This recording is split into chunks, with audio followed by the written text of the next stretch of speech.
Jawn is back, baby. Side Jawn is back.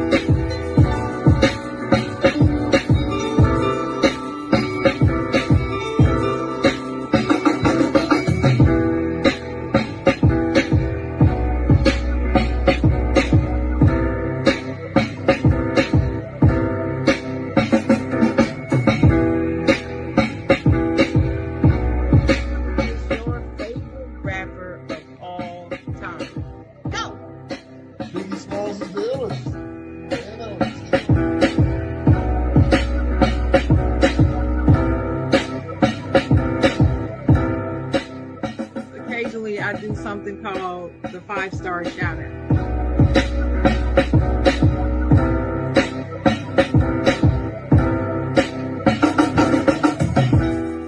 I love to say this line. I'm not gonna say it because I don't believe in it. I don't believe in you can't make a you know what I'm talking about.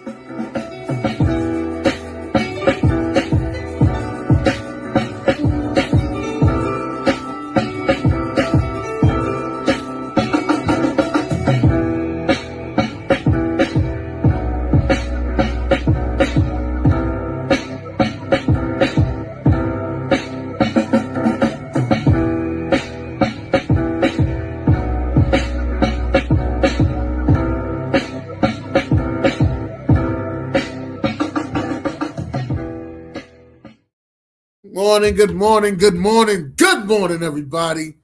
I'm glad to be here. Happy to be here this morning. Saturday mornings with the chocolate girl. My girl Sharon Mullen is in the building, ladies and gentlemen. We're back. Good morning. So glad to be here on Saturday, my favorite day of the week. Welcome to the Side Jawn. Welcome to the Side Good to see you, Big Dan. Yes, it is great to see you too, Sharon. Right after the holidays. I got some questions and concerns, but we also now listen, I would say this is a special guest, but this ain't just a special guest. This is family right here. You know what I mean? Right. This is the, you know, when we have problems, we go to Lynn. I think we owe him some money. I ain't gonna lie to y'all. The way we be asking him questions and the way he come through for us, I think we owe him some money. Oh, I know I do. Yes, and you know what? Next time I come to North Carolina, I'm taking the both of y'all out to dinner. That's what I'm going to do. I'm gonna try to repay all that. Y'all pick the restaurant. You know where we going, right, Lynn? You know where we going. We are going. Hopefully, it's somewhere I can go. I got a shellfish allergy.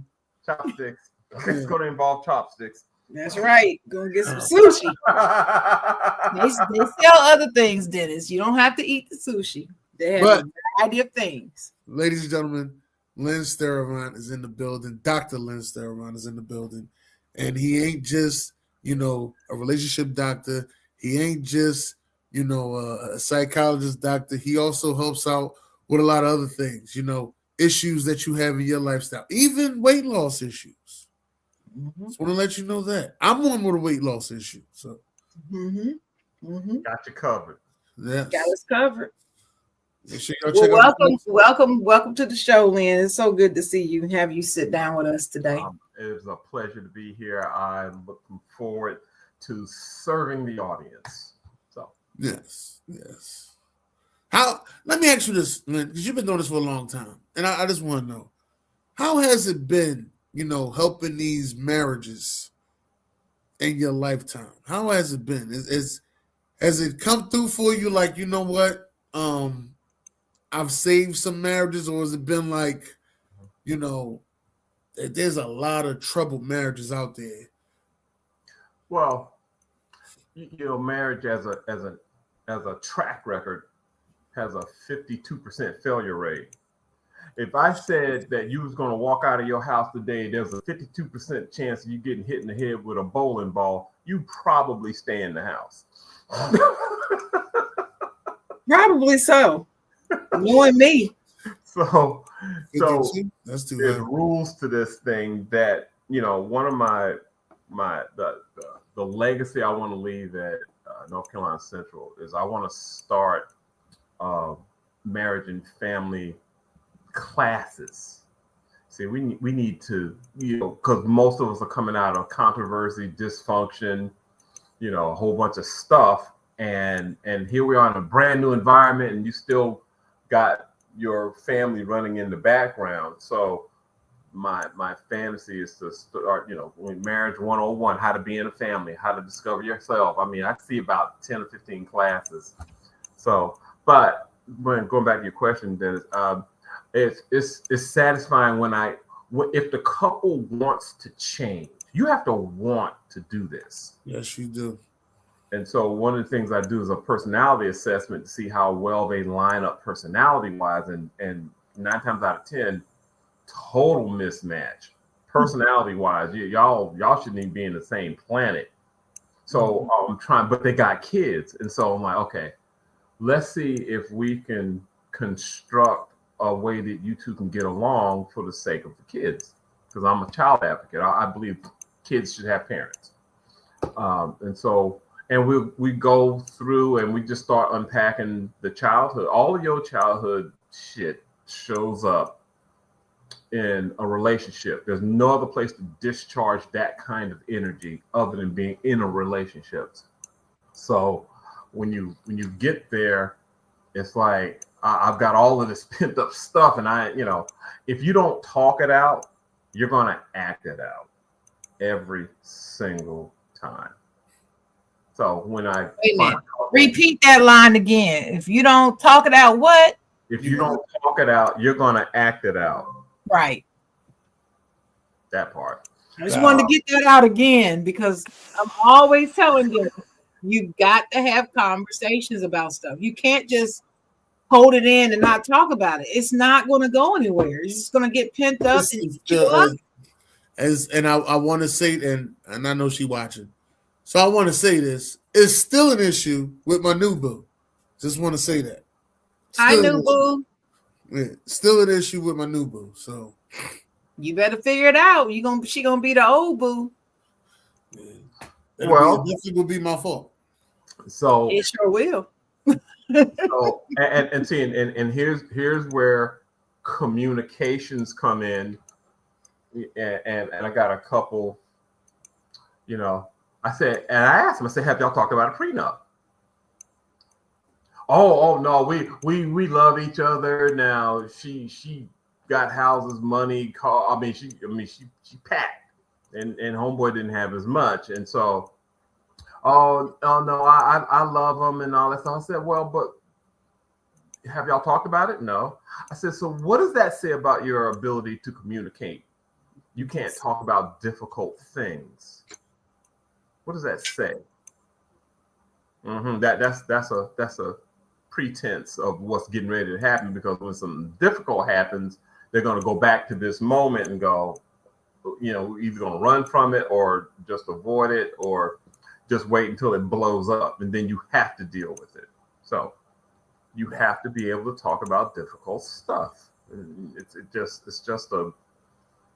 You have to, because and I said, and I said, and I had a private session with her. I said, if this shit go left, you could get, some stuff. And a prenup is basically mine, yours, ours.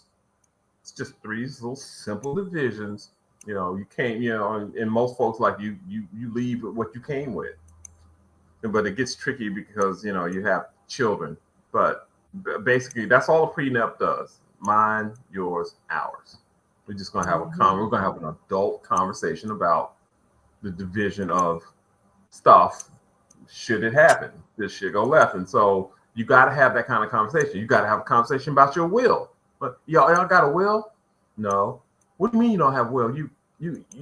Y'all making money, you got assets, and you don't have okay, so you're going to invite the state probate to come up into your business and tell you what to do with your stuff. That part. Again. Look, I recommend not only a will, but I recommend a prenup for people who don't even have much. Right. Because you never know what you're going to have in the future. Right. You just never know. You need to have one. I'm telling, if I ever get married, we having one, period. I don't care if I don't have a pocket piss in or the windows throw it out. It don't matter.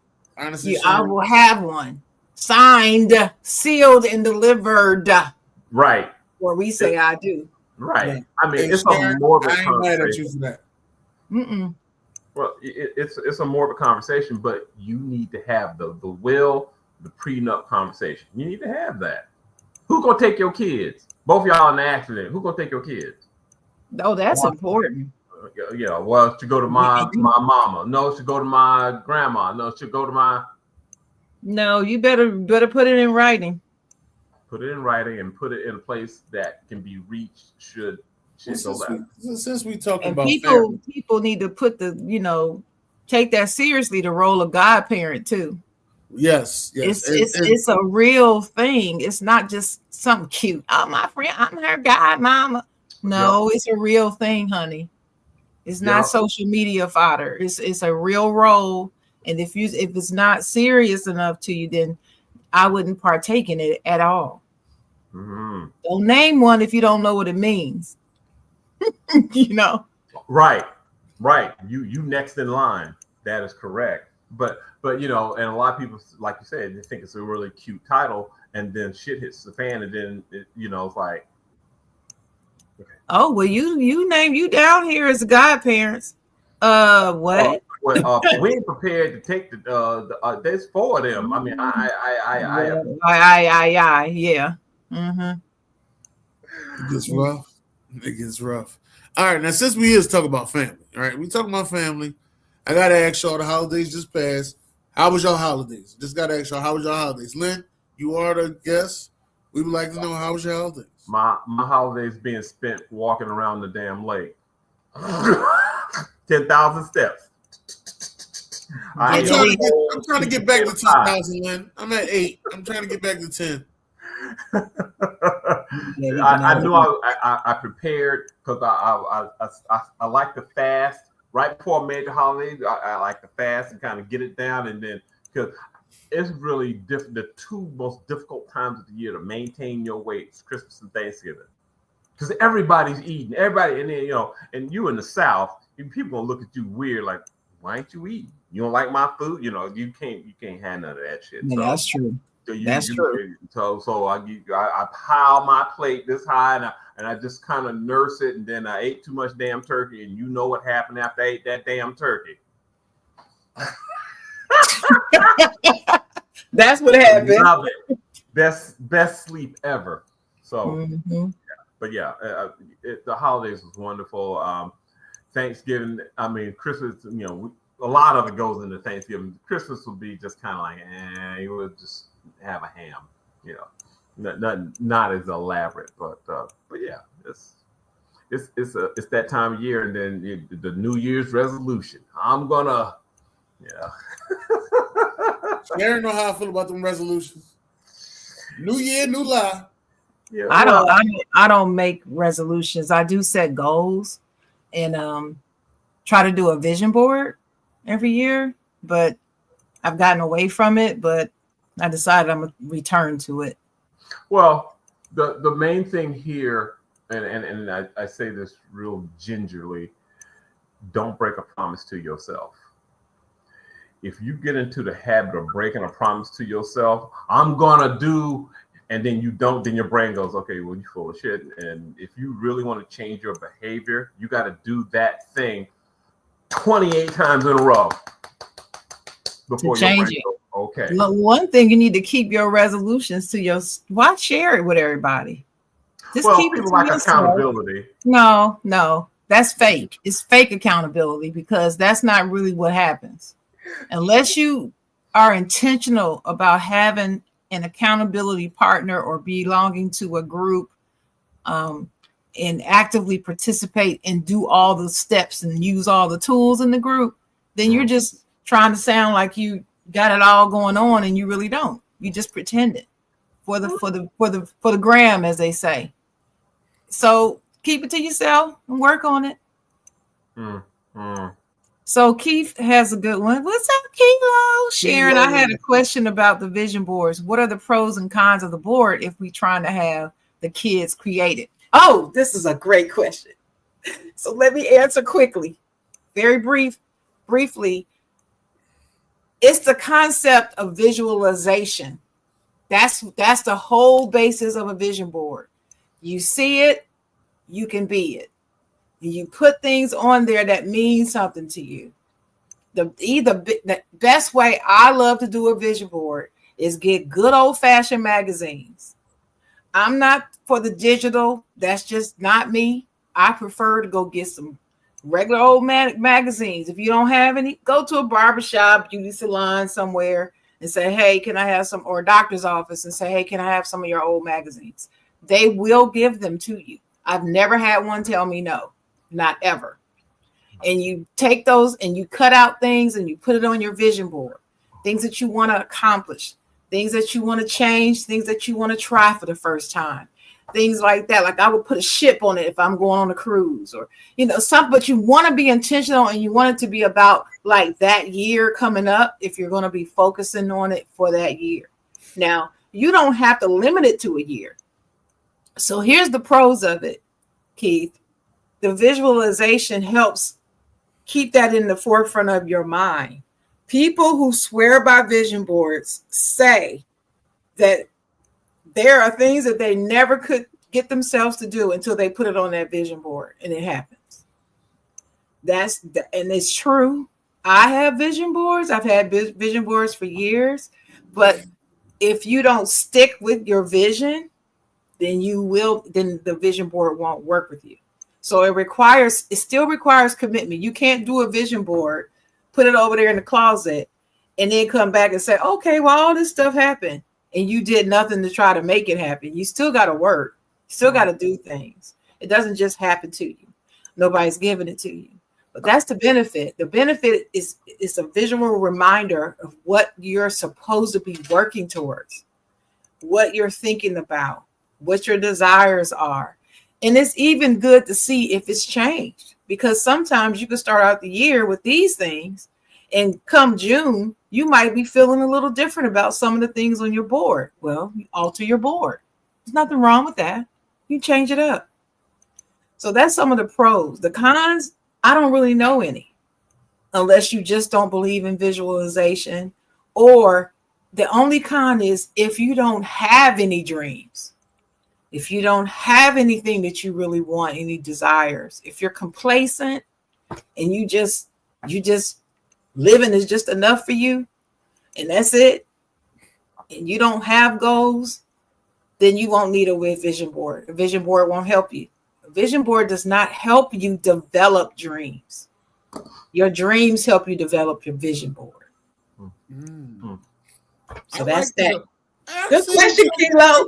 Girl. You getting chocolate over there. You get like a chocolate water, baby. I hear you over there, baby. See. I'm slowly, it's taking me a few years. I'm trying to get the chocolate girl back. Trying to get her back. I'm easing a little closer. Hey, you know how you used to tell me back in the day? I might gotta write that one down. I might gotta write that one down. Hold on. It's true. I like that one down. It's true. And I'm speaking from experience as a person who woke up one day and realized that I had stopped dreaming.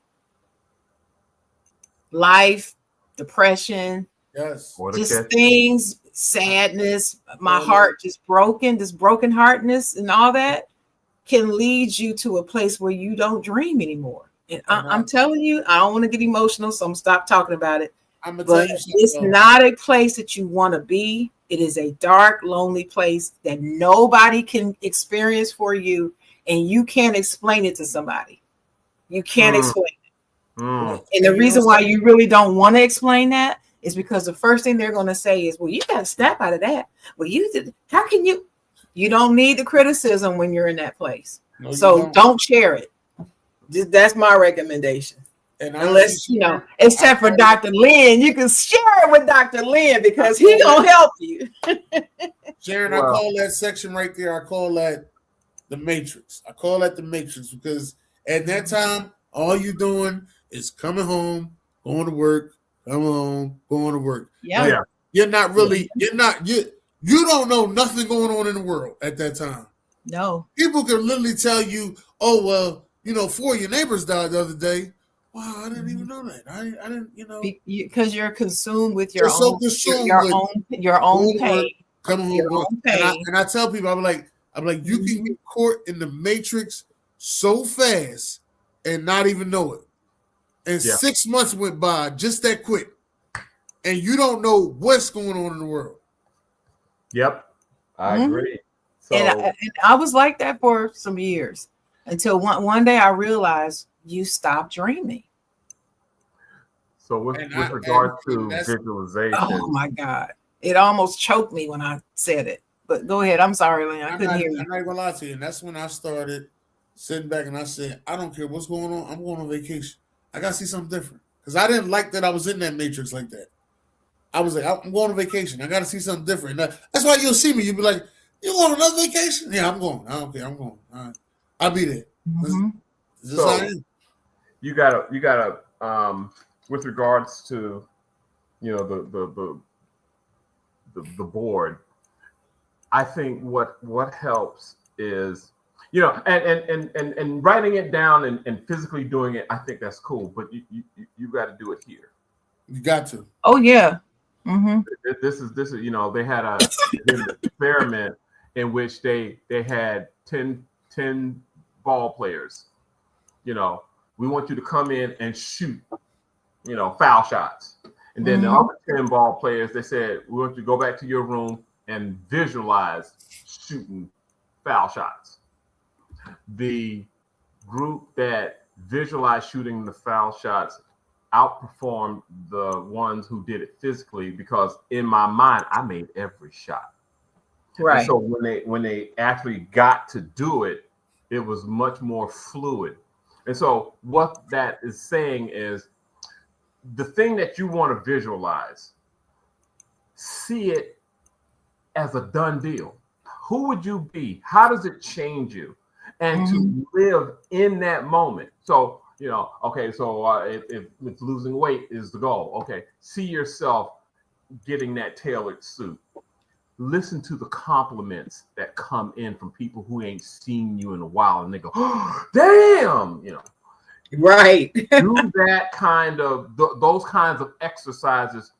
The optimal time to do it is right before you go to sleep, in which the door to your unconscious is open, and you've got a moment to kind of slip your suggestion in there before that portal closes. And then when you wake up in the morning, you kind of do the same thing. If you do that for 28 times in a row, your unconscious will now start to move your conscious to do the things that you want to accomplish. But you have to see it. You have to see it as a done deal. There's a version of you that has everything that you want. My goal to help you line up with that version of yourself that has already accomplished it. Right. It's a different way of thinking about it, because I want to line up with, here, the Lenny that's successful CEO, persona couture, the successful relationship coach, line up with that and then live it. Well, let me say something about that, especially you were mentioning weight loss. Well, that's what I'm going through right now. So let me show you me when I had my what do you call it? My vision, and started picturing myself as a smaller woman. Let me show you me. That was me. When I met Dennis, this is how Sharon looked. This is different than what I look like now. I don't look like that now. That's the heaviest I had ever been in my life. And so now people who haven't seen me since 2021, and they've been seeing me going back out, start last year and then sometime this year, they see me there. Like one person, he walked right, he saw me 3 or 4 times, didn't say anything to me, didn't know it was me. And finally last week, I saw him last week and I said, hey, and I went up to him and got in his face and I said, do you remember who I am? And he heard me talk. When he heard me speak and he looked at me, he said, oh my God, it's Chocolate. He said, I haven't seen you. And I said, no, you've seen me. You've seen me the last 3 or 4 weeks. You didn't know it was me. Because the last time he saw me, I looked like that. So you're right about the vision. I started seeing myself as a smaller person. I started getting out clothes that I had in my closet. I Yeah. couldn't wear anymore. Yeah. And putting them up and imagining, finding pictures of me in those clothes, that type of thing. So that visualization does help. Make it really does help. tactile. Touch it, feel it. And I'm a tactile learner too. So it's easier for me to do the vision thing because I'm that type of person. Right. Do it outside and do it inside. And I think once you superimpose the two, it makes hitting your goal a lot easier. Exactly. You think we should do a vision board party? Well, Keith put in there, would you be able to present what the board looks like, preferably an old board and that type of thing? And it got me to thinking maybe we could do a show on it and have him on, have BJ on, have people that want to know about it on. Right. Of course, I'd be glad to do that. I can show you mine right here. My current one is right here. Trisha Joy, you gonna come join us? Trisha Joy, pump it up, pump it up.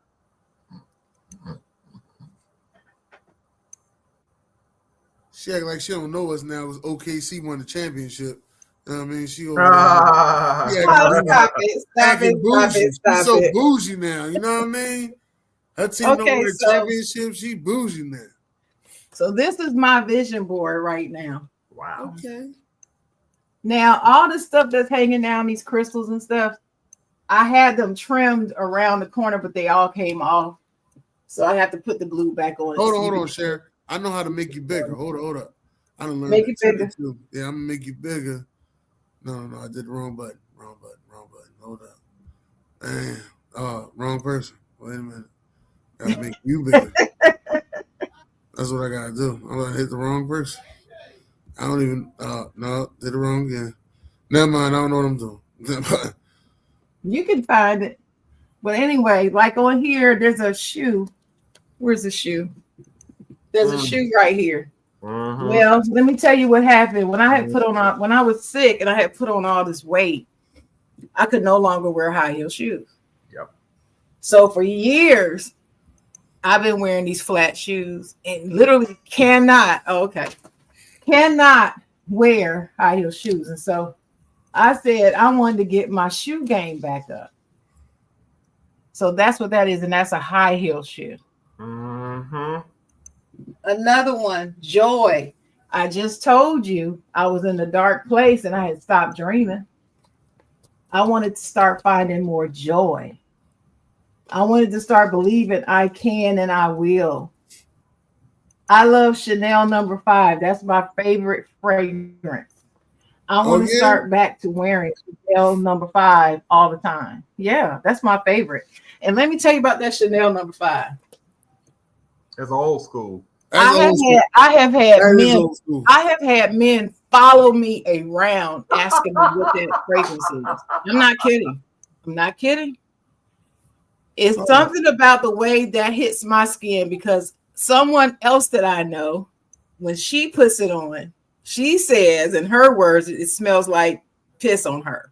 That's what she says. Not me. That's what she says. But for me, it's just the right fragrance for me. And I was probably damn near 40 years old before I realized that Chanel No. 5 was the fragrance for me. Well, I put that on my vision board because I had stopped wearing it.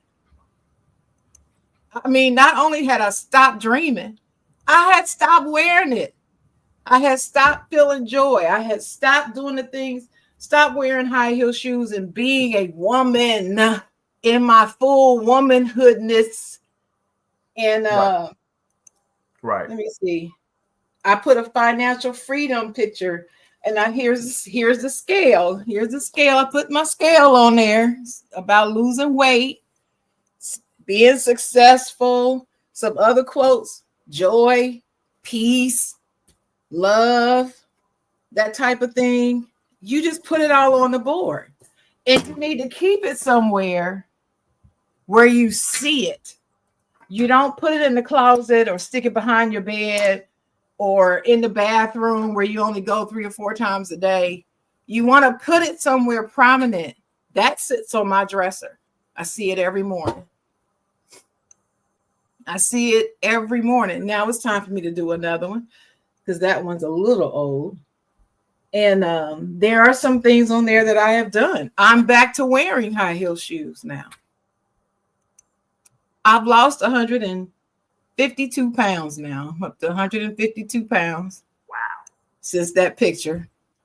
And yeah, I feel much better.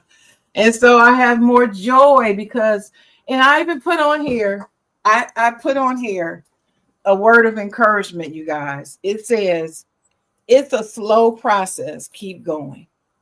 You got to motivate yourself. It didn't happen overnight for me.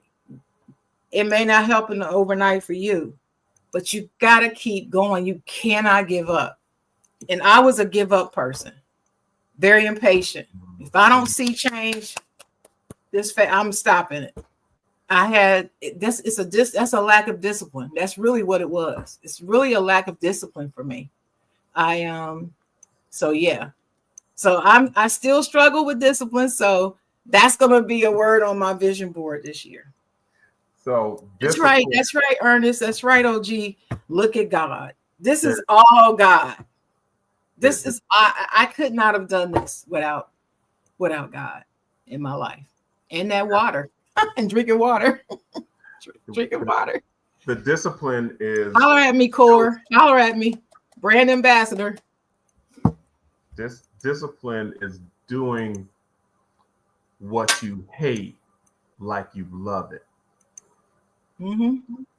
And that was it was like, you know, I hate walking around that. I don't hate walking around the lake, but you know, it's raining, or it's cold, or I still a little. I make procrastinational excuses not to. See, and you got to punch. It's punching through that wall, but it's again visualize the end. You know, I want to weigh X.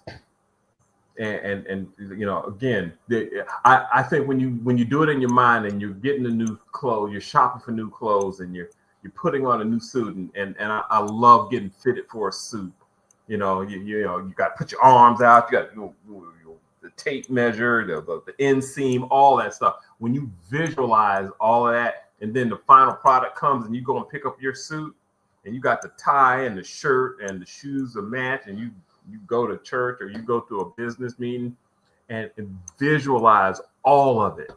And the more you visualize it, the more the visualization, the internal visualization, the cells in your body are eavesdropping on every conversation you have.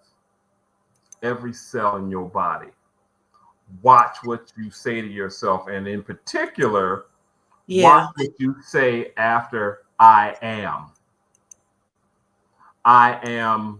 stupid. I am sick. I am stupid. Tired. I am. It becomes whatever comes after I am becomes a self-fulfilling prophecy.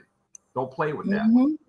Right? And you're right. And that's one of the rules that I have to actively work at better. Not saying negative things about myself. It's so easy to do. I've done it my whole life. It's easy to do. Like when you don't have any money, you be like, I'm broke. And the law of attraction says you're gonna get more of what you don't want. So especially if you keep saying that what you don't want. And you get more of it. I can't catch a break. Okay. And so the universe arranges itself so that you can't catch a break.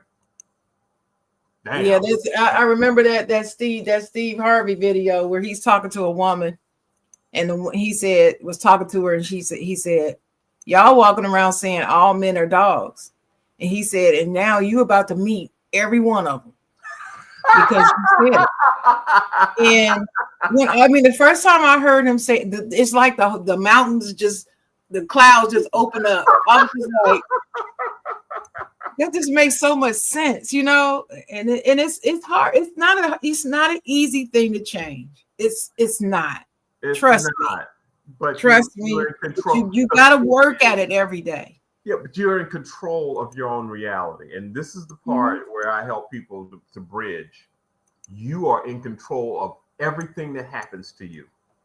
All of it. Your money. Money is a frequency.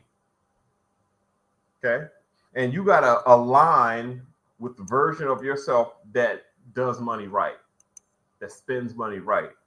Right? If I've got family stuff, I grew up poor. I've been in the welfare lines. I've been in the big block of cheese, all that stuff. Food stamps, where you had to write the receipt, the remainder on the back of the food stamp. Right. I remember those coupons. Remember those food stamp coupon book? Oh yeah. And they had the picture of the crops and all that on it. It was Department of Agriculture. Department of Agriculture written at the bottom of the. Oh yeah, you ripped them out. Here you go. Oh yeah.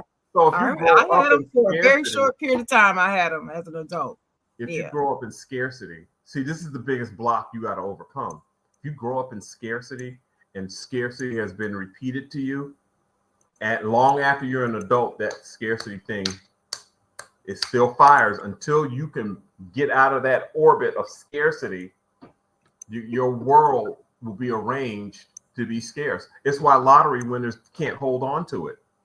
They attracted the money, but they couldn't keep it. Like, damn, how you got millionaires go broke. You've heard it time and time again. Oh yeah. And then there's those of us that look at them and say, "Oh, that could not happen to me." And then it can. It can if you don't get this right. If you don't get this right. Yeah. And it's sad that most people don't want to make an investment in this. You get cars, and especially us, especially yeah. Right. And so, all I need is Jesus. Okay, yeah, okay. There you go. Yeah, you need Jesus.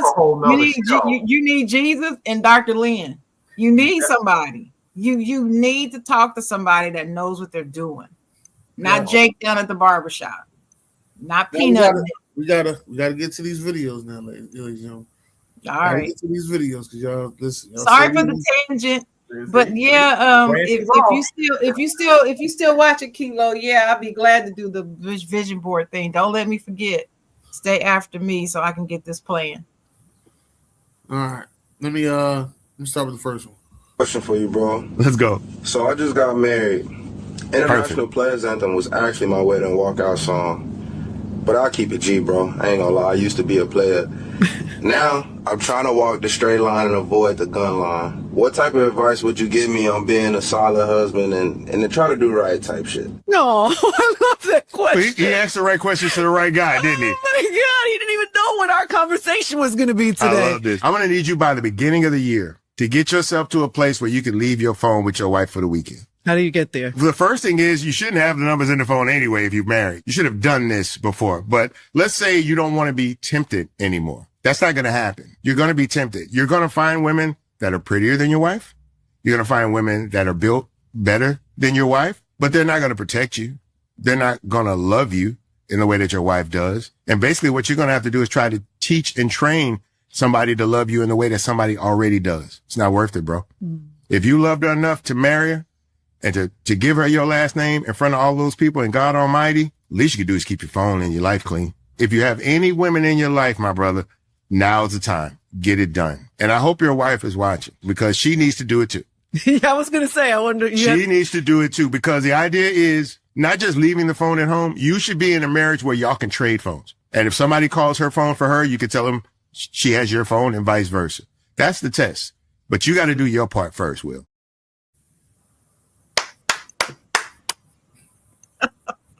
Oh my God, I love this video. I probably watched that video over about 15 times because that is so me. So me. But Lynn. So I'm constantly doing theory, and I'm constantly doing theory with regards to us. So not only do you have to honor that person's absence, you have to defend it.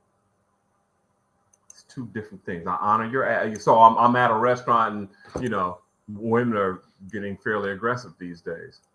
And you get. I'm that guy that I don't really know when I'm being hit on. So I know it's stupid, but I remember being a conference. You know, I'm sitting at the table, kind of eating, and you know, and this person saw me in the conference and said, I said, "Oh, well, yeah, you can sit down."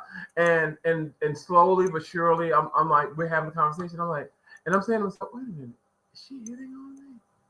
Oh shit, wait a minute. I'm like, and then my clinical light goes on. Like, okay, I am flattered that you would, you know, choose me, and there's a bunch of people at this conference, but I can't hang out with you. I can't be with you. I can't. I mean, but hey, it's a lot of people around here. But you know, and I think you'll be successful. But I can't because I'm in love with another person. So, but you know, you're beautiful. You're intelligent. I'm sure that there's somebody here that can line up to your frequency. Mm-hmm. That's honoring the absence. And then she got more aggressive. Then I had to defend it. And that's the hood side comes out like, look, okay, I've been nice about it, but get the fuck up out of my table because it ain't gonna happen for you. Right. You got a bet going on with somebody. What the right. It's like where the cameras at? Right. Are their friends in the back looking? What's going on? Yeah. That's honoring the absence, and then sometimes you have to defend it. So and usually that's a 1-2 punch, and people will go to hell on. But yeah, that's super important. That you know, Dennis, what you think about this video and what he said? What the advice was he gave the guy? I've never been to a point where I think I could trade phones with, you know, any spouse that I've been with. Never been to that point. But what does that say? Does it say something about you? Does it? Or does it not say anything about you? I could have traded my phone at any time. I'm just saying, and I'm not saying that they couldn't have traded their phone, but it just never happened. Let's just say that. But yeah, I went to that point. I ain't really have nothing going in my last couple of relationships. I ain't have no side stuff. Now, 20-year-old, then I wouldn't trade my phone. Right now, I have phone. Do you agree with the premise that in relationships that, you know, if you're gonna have a good one, that's where you need to be? I do agree with that. Even if it doesn't happen, that you could do it and it wouldn't be a problem. It wouldn't be a problem. Yes, that's what I said. Yeah. Yeah, but you're asking for especially a lot of black males who 85, 90% of black males didn't grow with a father in the house. So you're asking me to model some behavior I ain't never seen. You're asking me to pour from an empty tank. I ain't never seen my dad not exchange phones with my. So you're taking an endeavor to something that you don't have no prototype in your mind about. That's scary. It's the unknown. And most of us run from the unknown when we should be actually running towards the unknown. Yes. But just like they didn't grow up with the father in the home, so they didn't see him swapping phones. They didn't see him not swapping phones. They didn't do anything. They haven't seen anything. But why is it understandable for them to gravitate towards the bad behavior and then use it as an excuse why they don't gravitate towards the good behavior? I just think I think that it's a choice. I'm always the person that's going to say it's a choice. Dennis and I have talked about this so many times about cheating. Cheating is a choice. It's a decision. You do not have to do it just because you never seen somebody model being faithful in your household. You ought to know how you want to treat people like you want to be treated. Do you want the chick to cheat on you? No, then don't do it with her. Do you want the man to cheat on you, woman? No, then don't cheat on him. That's it. Well, that's easier said than done. But if you're Just looking at 80 hours a month of television programming, and if you watching Housewives and a whole bunch of stupid and silly shit, and you inculcate that 80 hours a month, I got your mind. You're absolutely right, because the second part of what you said, you're inculcating that, you're copying that, you're mimicking that. I'm not her. I don't get my way of being from media, from TV. I don't watch. A lot of us do. I know it. I'm just lucky enough to say I don't get mine from TV. I got mine I did have both parents in my house, and they were faithful people. But I can't say that there are some things that I've done in my adult life that I never saw them do yet, because there are some things that I've done in my life I've never saw them do, and they were not good things. So as an adult, I had to grow up and stuff. Yeah, Trisha, from TV. You were talking about a generation of people now who they would rather get their way of behaving from TV than from their own elders in their community. They won't listen to us, but they'll turn on that TV and see how they handle it and mimic them and behave like I've noticed it ever since the millennials.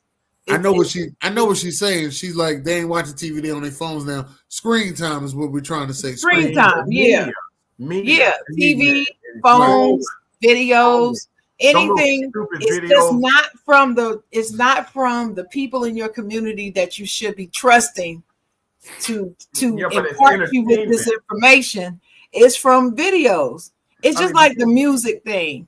I remember the first time I heard NWA. I remember the first time I heard it. It was a different type of rap music for me because I come from the original hip hop. I was there, I wasn't in Brooklyn or wherever it was in New York when it started. I was in Ohio, but I remember the first rap song that was released nationwide. I remember growing up and being a part of that generation. And then I remember the first time I heard NWA. And I was like, oh my God. But it was almost like poetry, but like reading a fictional book to me. The things that they were saying were horrible, but it was almost comical because it was so far-fetched from my life. It was like comedy to me. So I bought the tape. It was cassette back then. I bought the tape, put it in my car. Well, after I left Michigan and came back home, and I was staying with my parents when I first moved back, and my mother had to borrow my car. And she came back from wherever she went. I don't know where she went, but she came back. And she came in the house and she put the bags down on I remember this. And I was sitting at the kitchen table. And she said, hey. I said, did everything go okay? I said, the car didn't give you any problem. And she said, yeah. But I could tell by the way her tone, something was wrong, right? And she's looking at me like, and I'm like, what happened? She said, what are you listening to in your car? And then I remember, oh shit, I forgot to take the cassette out. Because you get out the car, you don't even turn the thing off. She said she got in the car and she started the car. First of all, I had it blasted, so it damn near scared her to death. Then she started hearing what they were saying. Dope man, yeah, that's me. Dope. She's like, what? And listening to the things that they're saying, I don't know if it was dope man. I'm just giving you an example.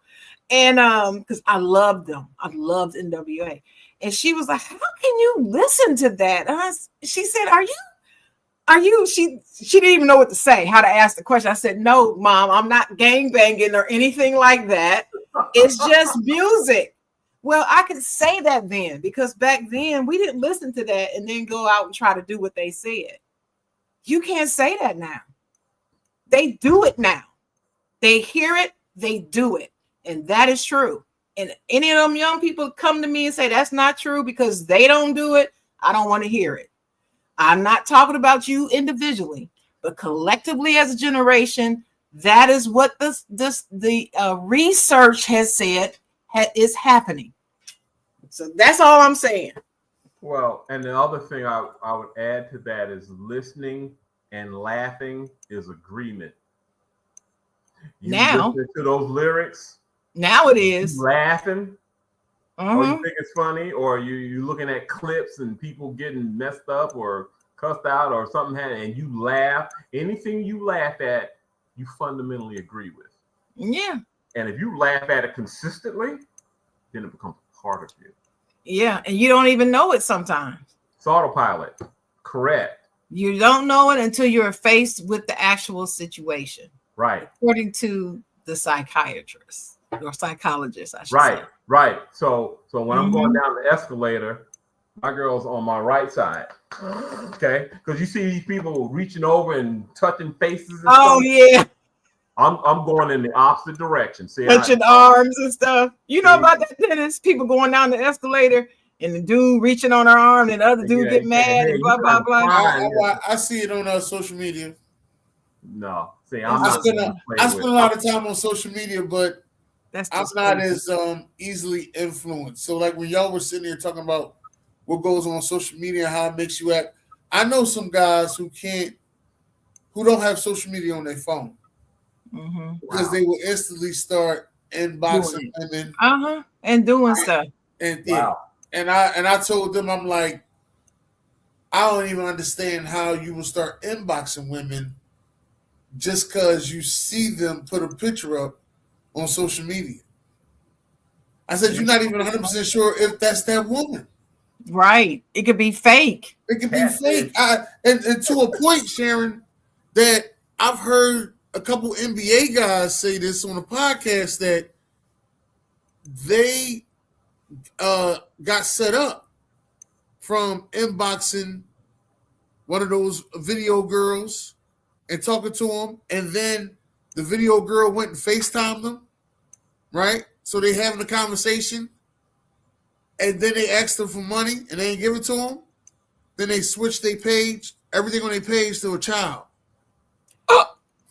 They switched everything on their page to a child, and then said, "If you don't give us the money, we're gonna say that you was out here, sex trafficking young kids." Oh wow! Yeah. Well, Trisha said Matt Barnes just gave an Instagram AI model $61,000. Yeah, well, that makes sense. Because when you on that BS and you want to keep talking to them girls online, you're gonna pay that price, probably. That's what it is. But see, that's the thing. I can't relate. I'm still old school. Even though I see you on Instagram, I'm not talking to you until I see you on the street. I'm not DMing you. I gotta see you on the street. My Mackin gotta be cracking. My Mackin ain't cracking on no table. My Mackin ain't cracking like that. My Mackin is cracking face to face. All right, that's just me. I just know where my loss is at. My loss is right there. My Mackin ain't cracking right there. Face to face, got him. All right, I got you. Wow. But if I never seen you face to face, I'm not even gonna do it. But if I seen you face to face and then we start inboxing, then that's different. Well, $61,000 is nothing to sneeze at. That's just crazy. But as far as the video, I feel like Bun B was on the money. I have said, I'm one of the people who have said, when you're in a relationship, let's say you're in a heterosexual relationship. So it's a man and a woman.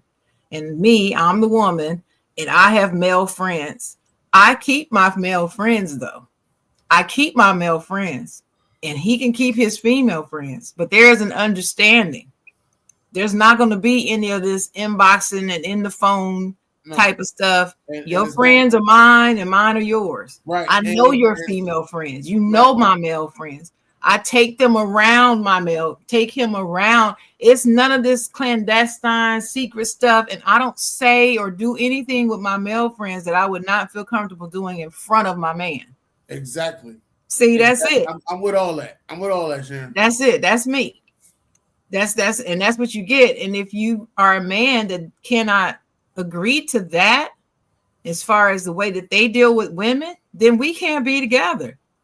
That's just period, point blank. I don't care how good you look, how what you swerving with, how much money you got. There's nothing you can do for me. Well, let me ask this quick question. What if, you worked overnight? So most of the conversations you were having with your female friends, were late at night. So now you done got into a new relationship, and people are calling you at an inappropriate hour, but to you it was appropriate. Mm-hmm. How is it that you're supposed to switch that up? Conversations. The moment you made the declaration to be in what am I going to you ask? Yeah, right in the beginning.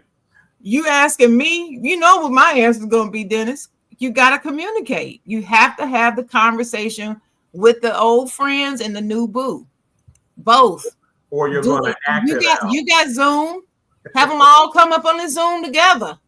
This my new boo.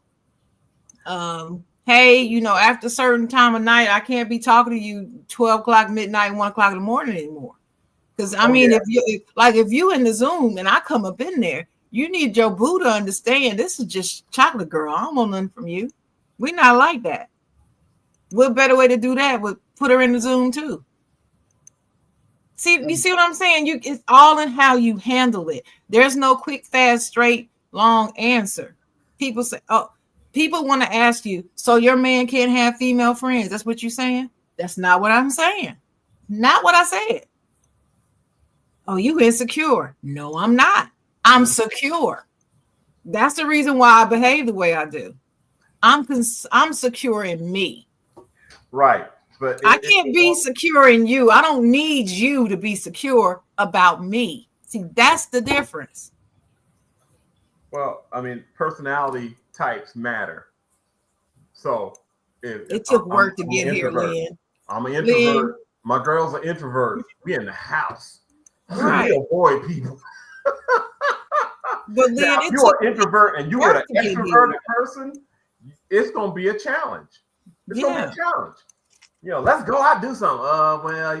Well, let's stay in. Sometimes it works and sometimes it doesn't. Normally, my suggestion is that you find somebody like you. That's a scary part. Oh, I wouldn't date nobody like myself. Like, what the? Well, then you need work. See, if I can't date, if I don't know how to love myself, I'll make you take care of me. Whoa. That's true. That part. The other person has to fill in all those empty holes that you have left in your heart. And it's work. It's like a job. You giving your significant other a job, and they're supposed to be your man or your woman, and you give them a job. You making them an employee. Yeah. Why don't you pick up your phone? Where you at? Why don't you answer your email? Why can't see you on Google Maps? Yeah, I'm not the one. Take care of me. Where are you? Soothe my anxiety. Right. That's your job. Now I'm not saying we gotta get to the next video because y'all hitting the point, and I was about to say something. I'm gonna go ahead. We're gonna get to the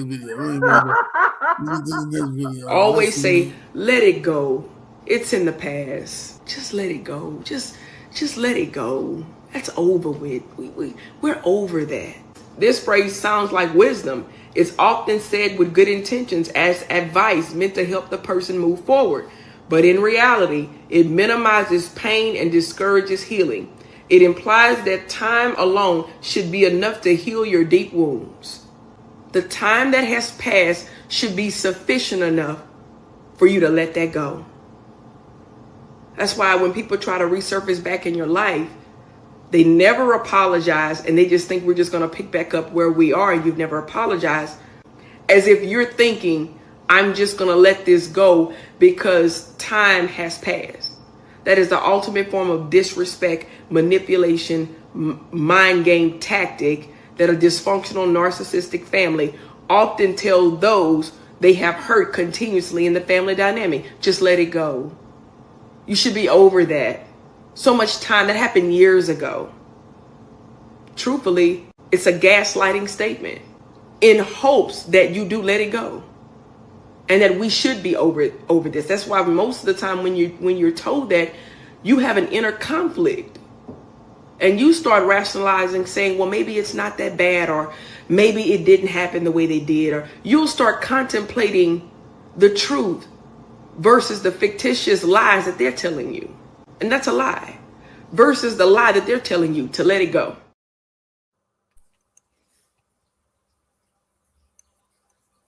Right. Well, So Can I give some background to that video? what do you think? Okay, so she's a therapist, and it's part of a series where she's talking about toxic, narcissistic families and how you should cut some family members off. And so the long story of it is she's given instances when it could be appropriate to cut them off. And in this particular video, what she's talking about is that when the toxic people in your family who are narcissists hurt you, they do something to hurt you. And then if later on it comes back up in conversation and you might say, you know, that really hurt. I'm still really hurt by that. And then they'll say to you, oh, that happened a long time ago. You need to let that go. You need to get over it. But they never apologized, never had a conversation with you about it, never acknowledged what they did. She's saying that is manipulation, because they expect you to then not hold them accountable and let them off the hook because they say so, without them ever acknowledging what they did to you. So that's the backstory for the people watching. Yeah. So you want forgiveness without the work in between. So to forgive is to give as before the incident. So you want me to forget this part in the middle and let's just get back to where we were. Doesn't work like that. I'm not. And when I break down the etymology of forgive, to give as before, most people never thought about it like that. That's what it means. Forgive.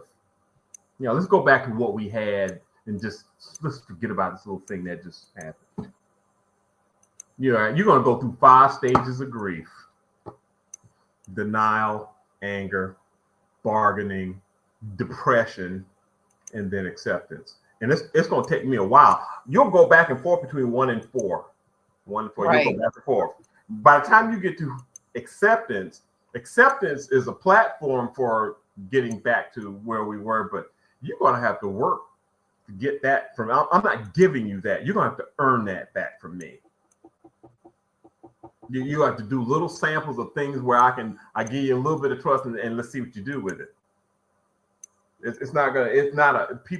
People don't want to I don't want to be held accountable for your anxiety. So their own anxiety, I'm going to project it. So look, just forget about that. That was in the past. I'm trying to relieve myself at your expense, meaning I want you to carry my shame. Exactly. See, I don't want to own it. I'm going to give it to you. You carry my shame. Because I don't want to. And this is what I think about the narcissists who expect this too. What you just said, that's one. But the second thing they want to do is they don't want to acknowledge the fact that they actually did something wrong. They want you to give the appearance and uphold the appearance that they are right. Yeah. And if anything that you say goes against them being right, they take offense to it.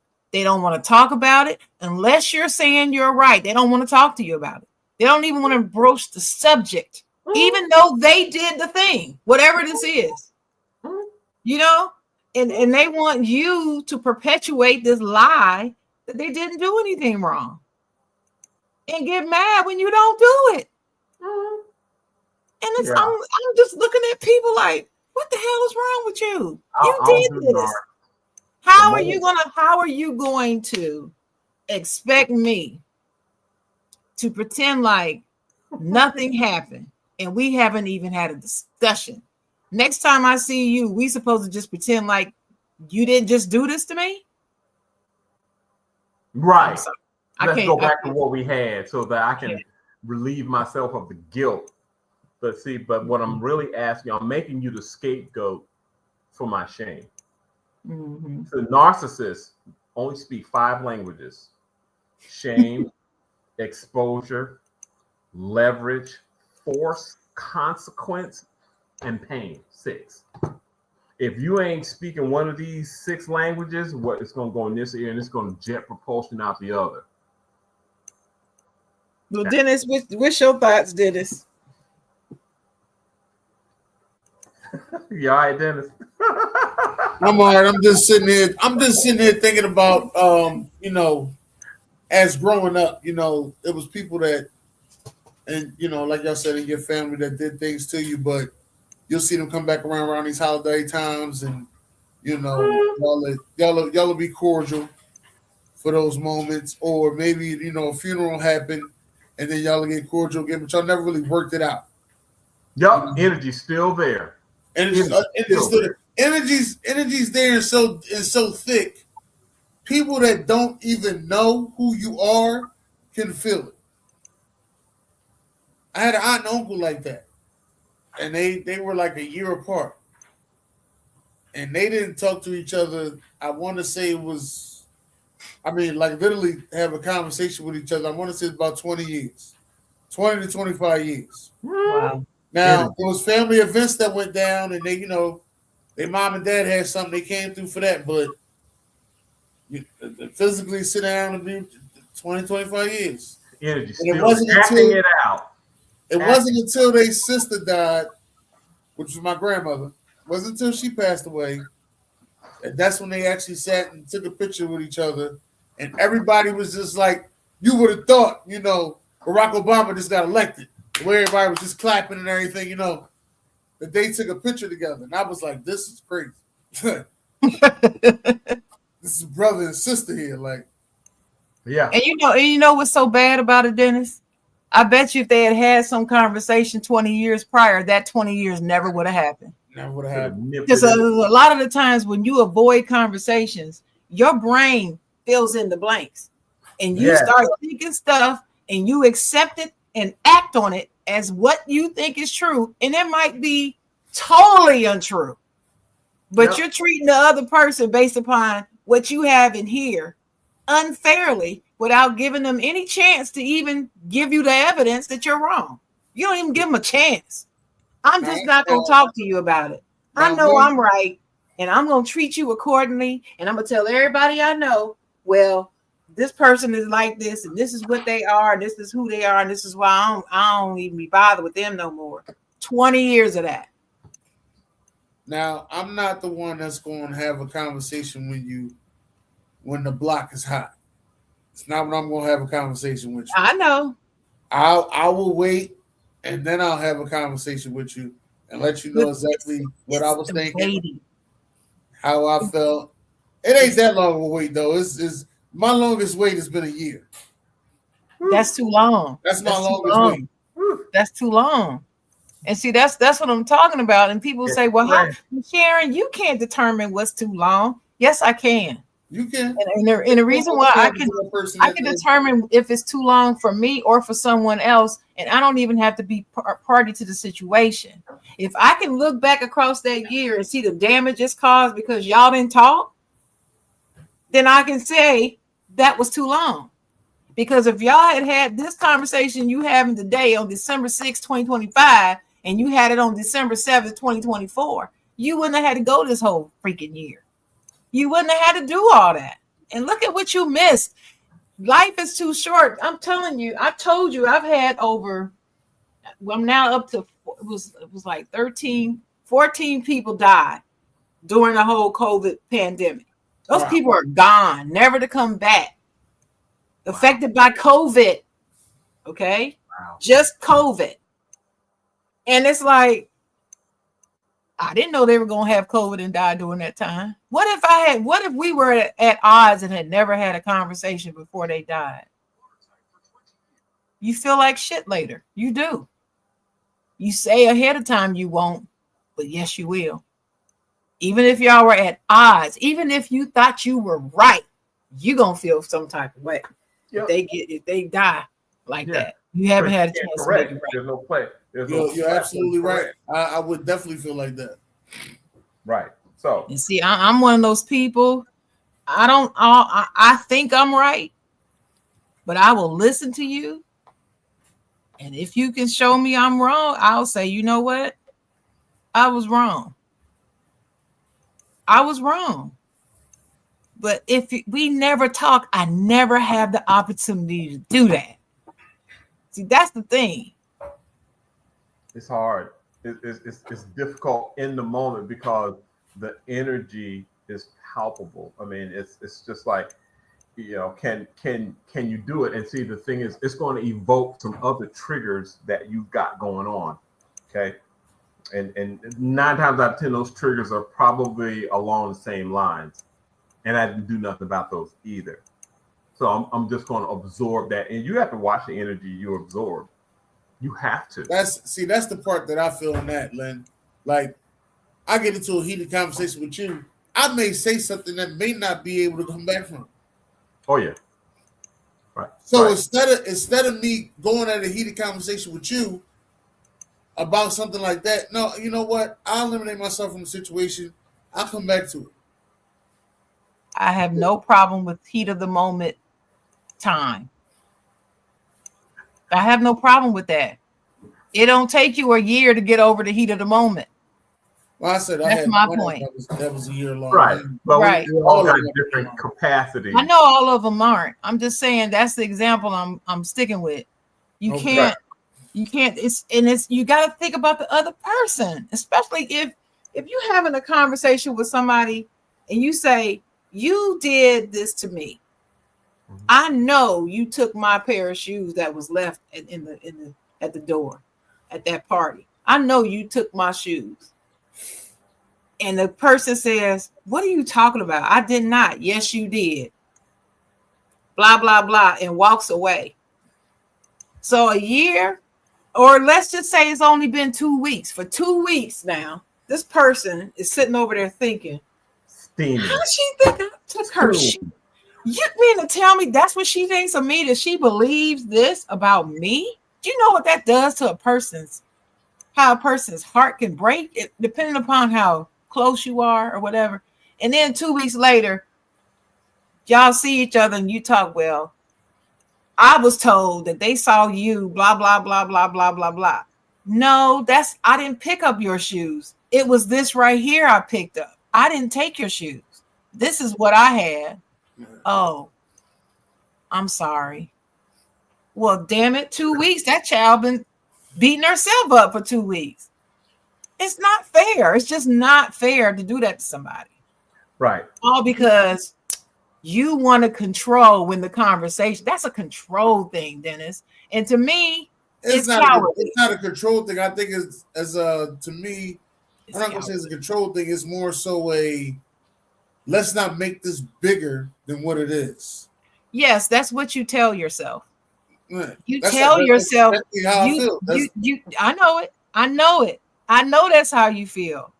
What I'm saying to you is that's what you tell yourself so that you don't have to admit or acknowledge or even understand that it is control. You want to control when the conversation happens because you can't control your emotions and you might say something that you can't take back. Okay, but you don't want to be made. You don't want to be made to have to try to do that. So, it's great that you know yourself that about yourself, right? That you can, and so you think that you're really trying to help the situation, saying, "Look, yeah, I get it."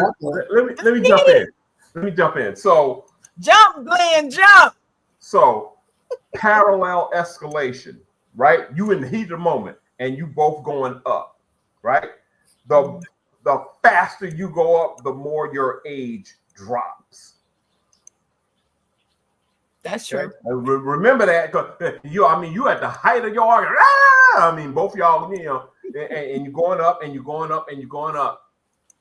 By the time you hit the top, you're about 15, 16, 17 years old. No, I said 5. Fight, I said you 5 years go down old. to 5, whatever, right?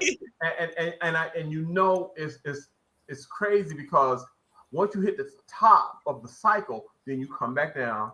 Oh, I'm sorry. Oh, I didn't mean it. Oh, I didn't, where was the adult? So it's incumbent for one of you to stay on the ground. Wait a minute. Here you go. You stay on the ground while the other one goes up. Then they don't go up as high. But if I join you, it's on. Oh, it's on now. Oh no, let's go there. And I agree with all of that. yeah, but you just said, Sharon, you said, oh no, let's talk about it in the heat of the moment. No. What you're saying is that I'm not going to be the one that's going to stay on the ground while the other person goes up. I'm going to join them. That's not what I'm saying. Okay. Maybe I didn't say it the way I meant it, but that's not what I'm saying. What I'm saying, that is true. Everything you just said is also true. I know you know what you're talking about. You, Dr. Lynn. Okay, you do this. But what I'm also saying is this.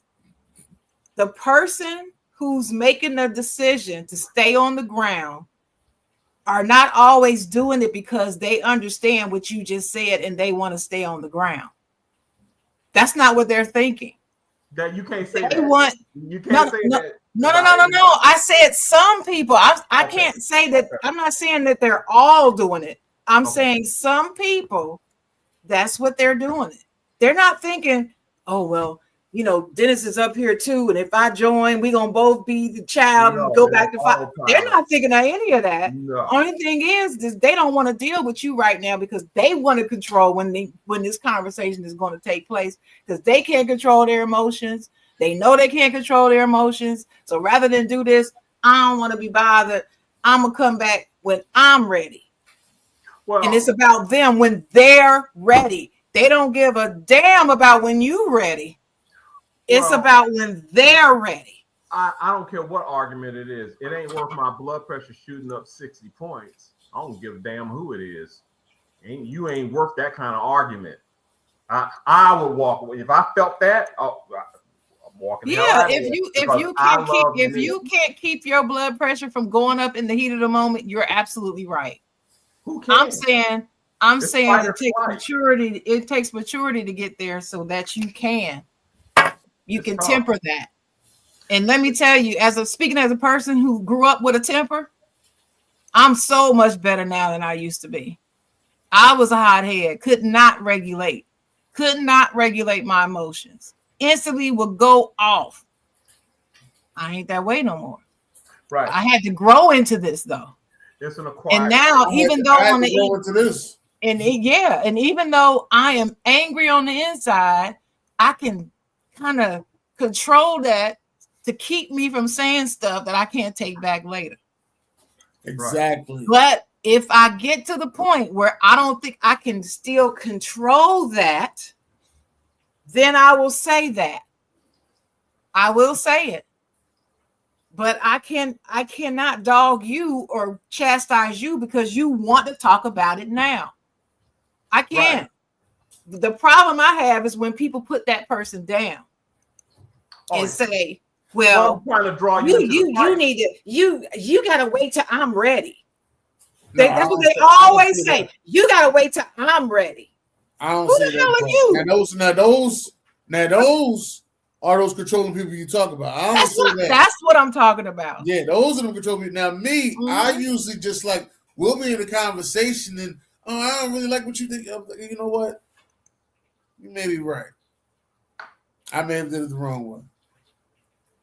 And I just won't say nothing else. Yeah, you know what? I have noticed you have gotten to that point where you will say that sometimes. Yeah. Even when you think you're right, you will at least listen and say, you know what? There's something to think about. Well, but see, my cutoff game remains intact. Cut it. Well, let me tell you how my cutoff game is. I don't really cut people off out of sight, out of mind. But I don't ever trust them the same again. Right. Let me just say that. Right. So the way we used to kick it, ain't the same way we gonna kick it no more. Ain't no forgiveness. Right. There are things that what you can hope to gain is closure. If forgiveness isn't really on the table, then closure is my peace of mind. Okay, we have closed that door. I ain't going back there no more. And it's part of my cutoff. Hey, people who don't mean you no good, cutoff game. Instead of that codependency kind of linger around, hang around, hope you'll accept me or validate me, or that's that cutoff game. And everybody needs to have one. I don't care. And honestly, Lynn, if I see him in the street, I'll say what's up to him. Yeah. I'll see him in the street, I'll say what's up to him. But it's never gonna be the same. Yo, what's up, baby? It ain't that what's up. That part. It's more so, what's up, baby? You see what I'm saying? Be like, hey, what's up? Hey, what's up, how you doing? Right. Family. How's everything going? That's right. Right. I want you to eat, just not at my table. No, I'm not really worried about if you did eat. I'm not wishing bad on you. I will say this to you, Lynn. God bless you. You understand? Yeah. I'm not gonna wish bad on you, but I'm not out here cheering for your come up either. At one point, I was your biggest cheerleader. I was at all your games. I had my pom-poms on, my skirt. I was out there, you know what I mean? HUSTLE. Hustle. Woo, woo. Now. Hey, what's up? What's up? I heard it was right. It's the head nod. It's the head nod for me now. It's just there's a penalty for violating that energy. You can't violate that energy and expect the same amount of integrity. You can't violate my integrity and then expect to go back to what you had. But Lynn, the narcissists do. My dissertation was on narcissism. Oh yeah. Oh, I know. That's why I wanted to have this conversation. I told you I wanted to do a show about this today, baby. North Carolina in the house, ain't they? What's up, TPK? What's up, Miss Tanya? Travel Bliss. Go holla at her. In the house. But anyway, all right. Anything else about this video? We moving on to the next one. We can move on to the next one. I just want to say, y'all got some things out there y'all want to get off your chest. Have a conversation with them. You know what I mean? Let's get it out now. Don't wait till the 31st, because the phone line's gonna be busy then. Well, don't wait till it's too late. They could die tomorrow. Yeah, right. I mean, talk to people and have a good conversation. I think we should be at the point now that you could at least meet at Starbucks and have a conversation. All right, that's all I'm gonna say. Dennis, and I don't even drink coffee. Dennis, we have a request. Tanya wants to see you cheer again. What? She want to see you cheer again with the pom-poms. You're gonna have to go. I'm gonna cut the clip. Don't even worry about it. I'm gonna cut the clip. Imagine finding out years later that your best friend was the reason your marriage didn't work out. Only thing she didn't know was you back then. Would you tell her, or would you be quiet? Play it again. Play it again to make it. Imagine finding out years later that your best friend was the reason your marriage didn't work out. Only thing she didn't know was you back then. Would you tell her, or would you be quiet? All right, let me explain this one. Let me explain this. Let me explain this. For instance, Tanya's in the comments, right? We live in North Carolina. We hanging out. Me and Tanya, we are best friends now. We best friends now. And in the course of, being friends, one day, Tanya is talking about this relationship she had way back in the early 2000s with this guy. He was married. And when she was with him, he left his wife for her. But then, things didn't work out between them either. So they didn't stay together.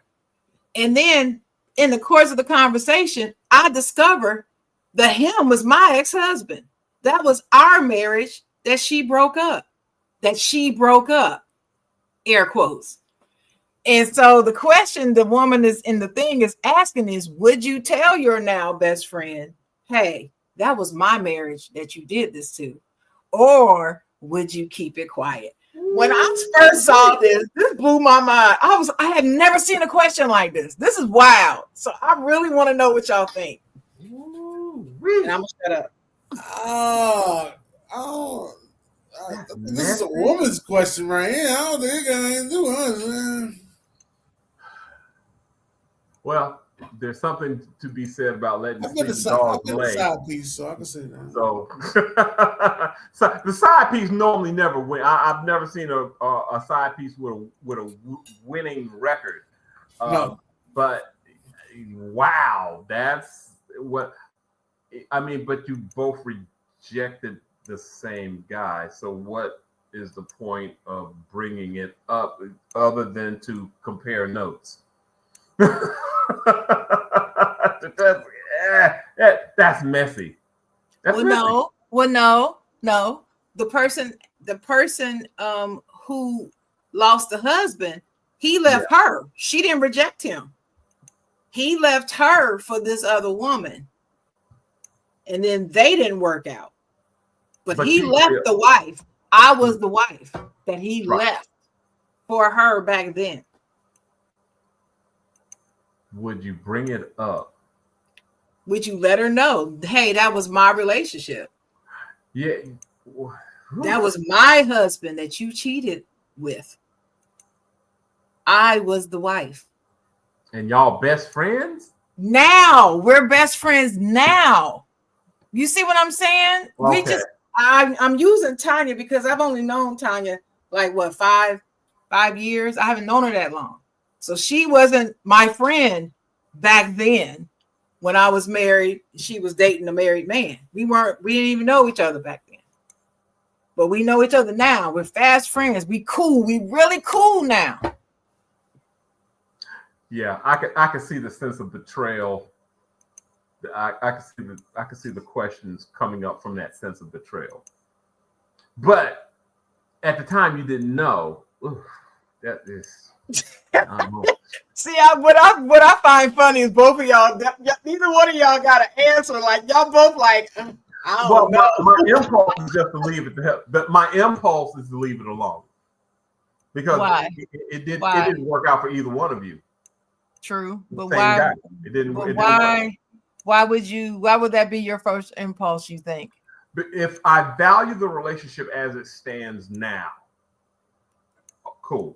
But if there have been if you've been, hating on me or something, and then it kind of clicks, then yeah, I'll probably go down that road. It depends on how much I value the relationship. So if you've been undermining me, and I felt it, and then I put two and two together, then we're gonna have that conversation. But if I value the relationship, if we share, obviously you share some things in common because the common denominator is the guy. You can share notes and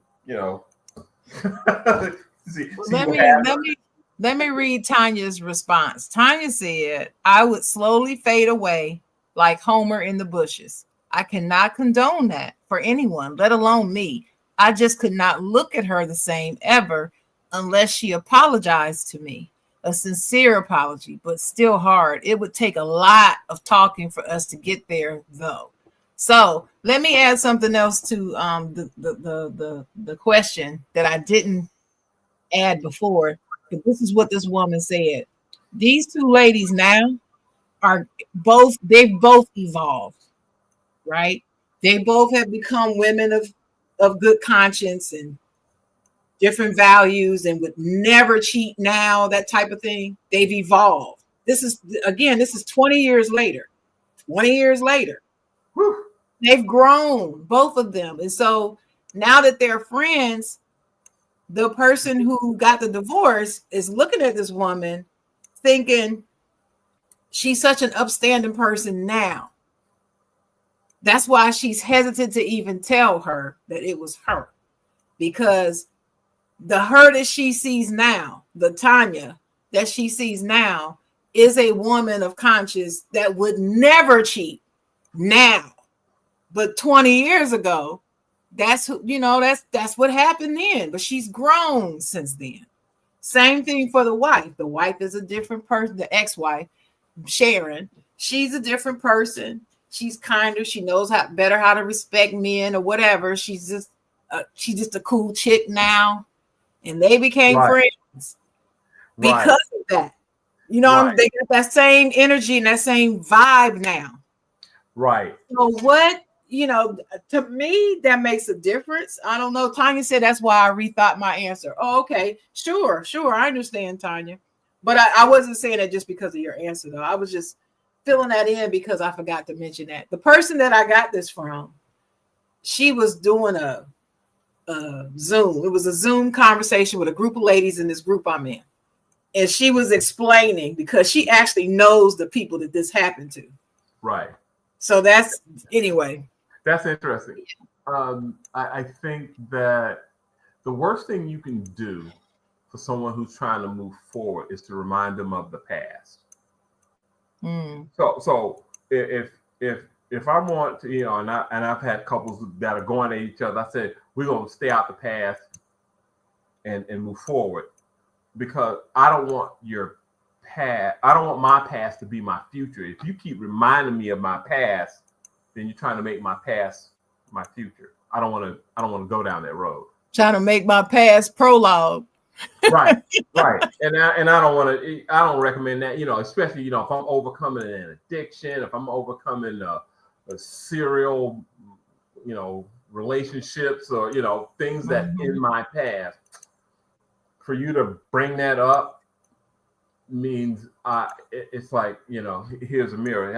You ain't really changed. I don't want my past to be my future. I'd probably cut you off because that's not where I want to go. But if I have the power of letting you know what you did, I'd probably 20 years ago. That's a generation. I'd probably. It's two. 2 generations almost. Well, look. So Tanya said, I actually could see this happening in real life, especially based on the laws of attraction and the way women form friendships. Yeah. That's a very good point. That's true. Get more of what you don't want. And them 2 girls just might have been saved by the grace of the devil. You ever think of that? You know what I mean? Well, yeah, they were both saved away from this guy. You never got to think about that part. Yeah, you think about that. Well, okay. So, Dennis, what would your recommendation be to the woman? Would you tell her that she should tell her friend that it was her or not? It depends on where they at in their friendship. If they're at a good point in their friendship where they can actually sit down and talk about it, then yeah. If they're not at a good point in their friendship where that can be talked about, then no. I mean, how often does she talk about that ex-husband that she had? She probably still got pictures of him in the house. I doubt it. I doubt it. I hope not. I doubt it. That's funny. Because I think if she would have had pictures in the house, old girl would have seen them by now. I know some people that carry. Oh, no, not hanging in the house, but they in the house. In a trunk drawer or something. You know what I mean? Oh well, I think a lot of people have that. Yeah. But I don't even think it means anything. I think it's just a chronologization of their life. Some people. We all got junk drawers. I got some pictures of some ex-boyfriends, but it's not because I'm secretly pining away for them. It's just chronicalization of my life, and I just refuse to throw it away. It's just sitting in the photo album. Right. You got to remember, Dennis. I've been proposed to 4 times. Wait, what if this 4 times? What if she just keep bringing that picture up of her last wedding on her Facebook? What if that happened? Yeah, that's something. You say something like, "Oh, I know Charles. Me and Charles used to date." Yeah, that's different. Yeah. Well, I'm gonna tell you. I thought about this long and hard, and let me tell you what I would do. Because the way that my friend described it to us was that these 2 ladies now are very close now. They've known each other 4 or 5 years, maybe 6, and they're very close. They spend a lot of time together. grown. They've got older kids that hang out. Their families like each other and all that stuff. But they never had really put a name or face to the person, to the people. I dated a guy named David. Well, there's 10 million Davids. Would you know that that's your David? No, you wouldn't if you just say David. You know what I mean? If you say Dennis or if you say Lynn, you don't know.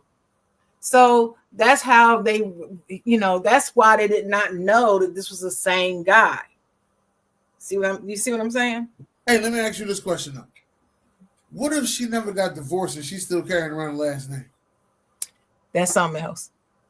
I'm just saying. That's not what happened here. This is why I'm not even thinking. That's why I ain't supposed to be. But if it's Jackson, then it could be any.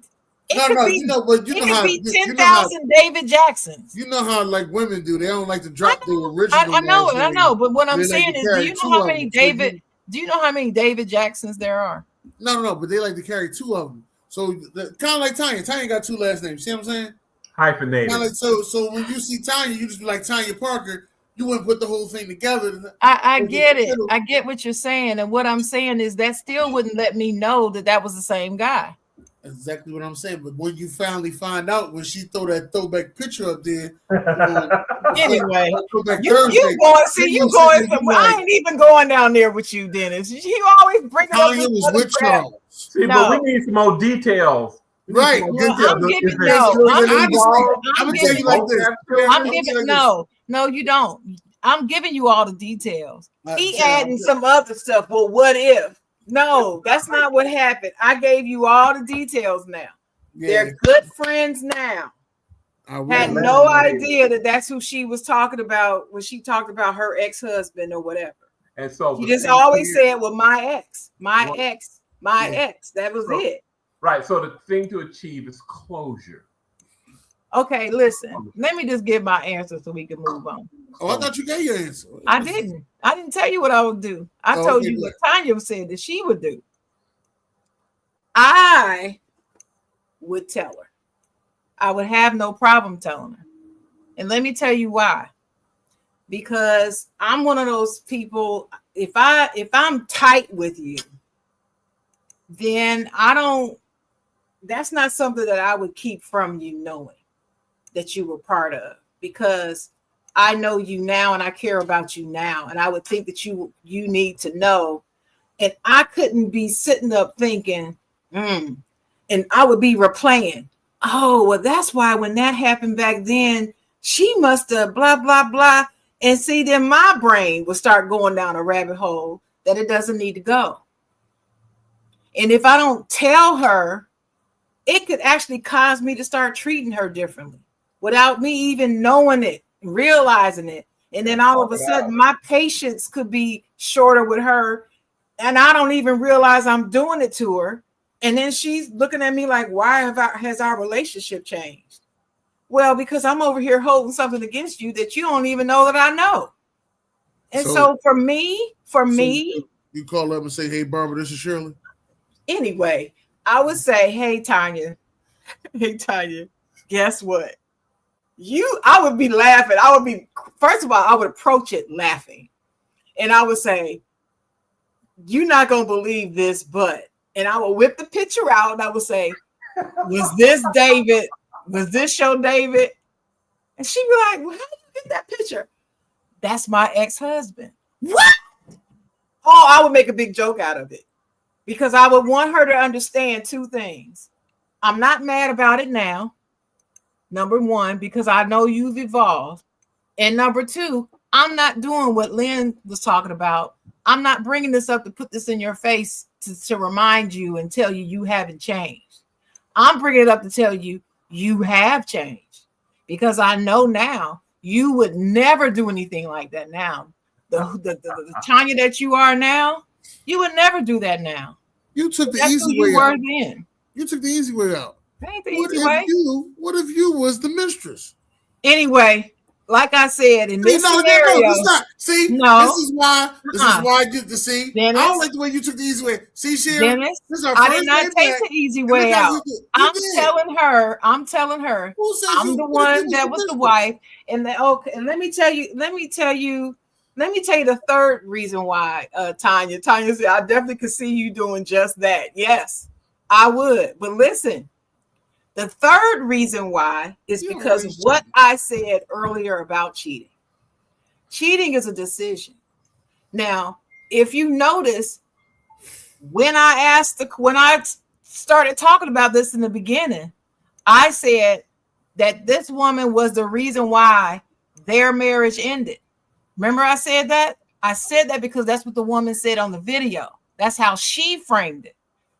I feel I can't blame her. My marriage was to him. He decided to cheat. I can't blame her. I'm not ever going to blame the other woman. I'm not going to do that because I ain't married to her. And if that's truly how I feel, how can I be holding this against her now, knowing that this is her now that I'm friends with? It would be disingenuous of me. I wouldn't be living my mantra that cheating is a decision. And it's not her fault. Tanya said, correct. Yeah. And that's the reason why I'm like, Tanya, girl, I don't know. This is who you've been talking about all this time.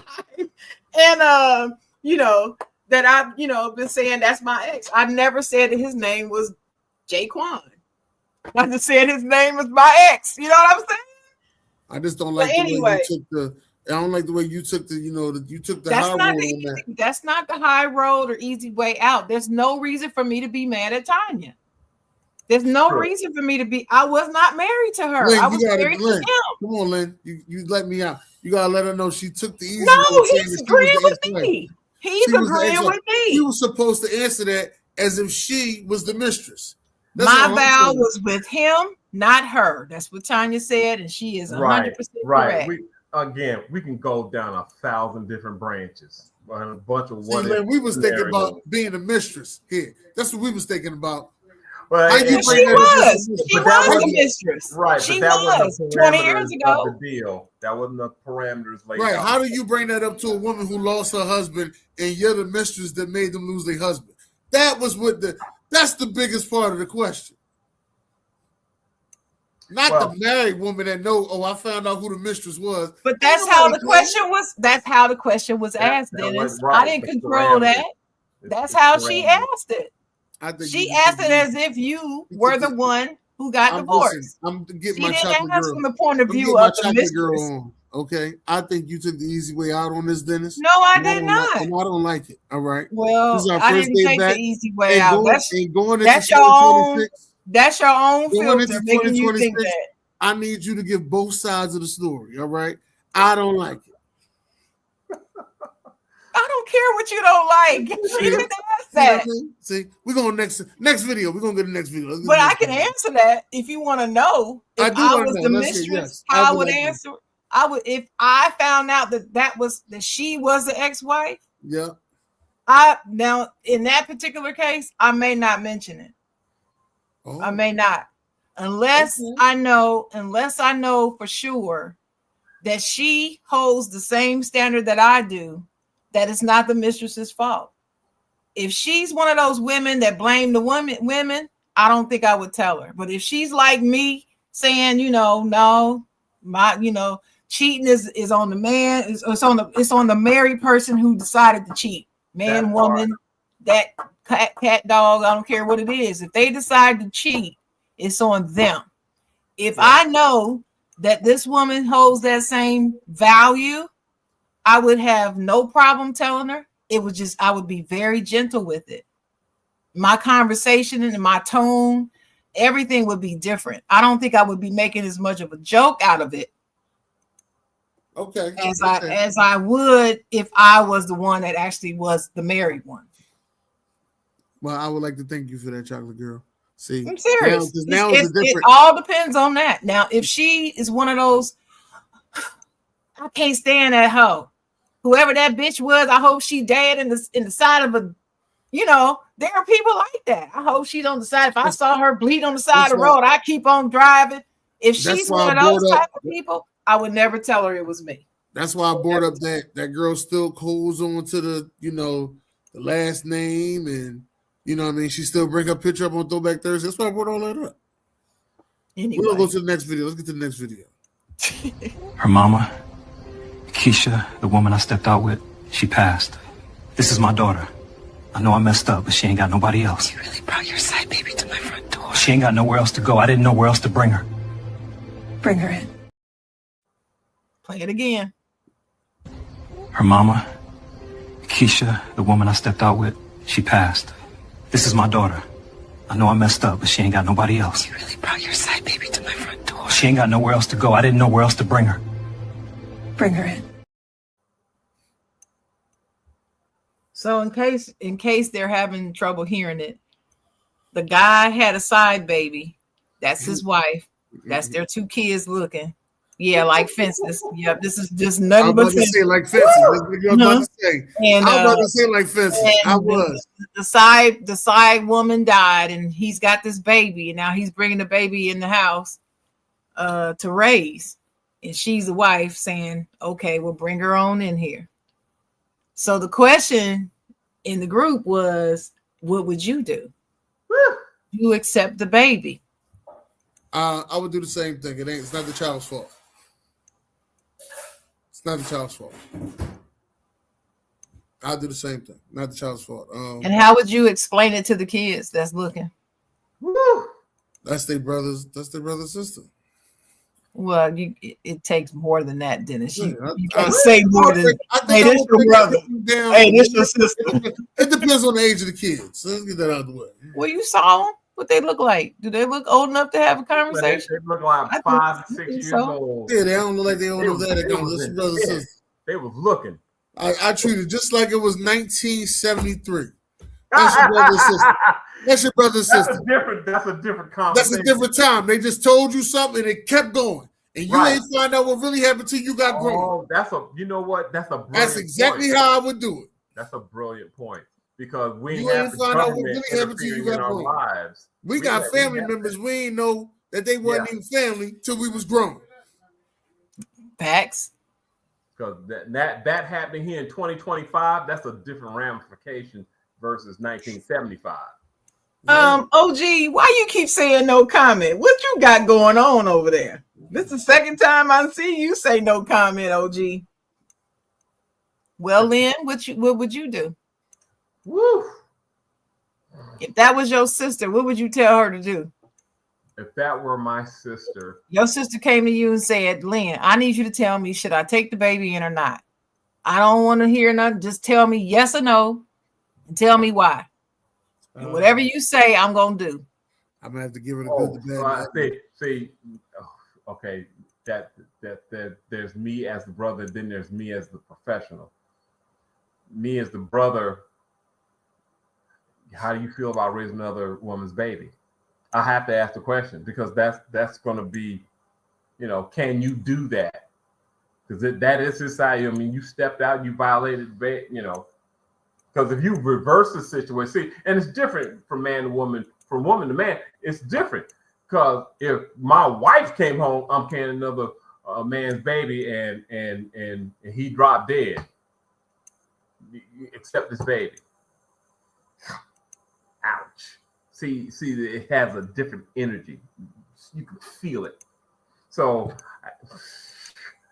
I wouldn't want to take I think the energy is the same, Lynn. I can't agree with you on that one. I think the energy is the same. But it's a little different. It's a little different.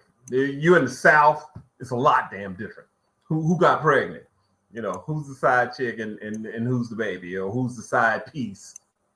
It's different. Well, technically it's the same, but your wife come in and say, I'm 3 months pregnant with the UPS man baby. It's the Amazon. Listen, Lynn, it was the Temu delivery guy. That's who it was. The Temu delivery guy. She pregnant by. I gotta accept it. I got it. But if the Timu guy dropped dead, right, and they got to worry about those kind of ramifications. Ooh. Yeah, it's still that's messy. How Timu catching strays today? Timu catching Timu delivery guy. I love Timu. I love Timu too. I just got me 2 mystery boxes from Timu. They coming in. Do not order from Timu. No. What? Well, so what would you tell your sister, Lynn? I couldn't. That's her call.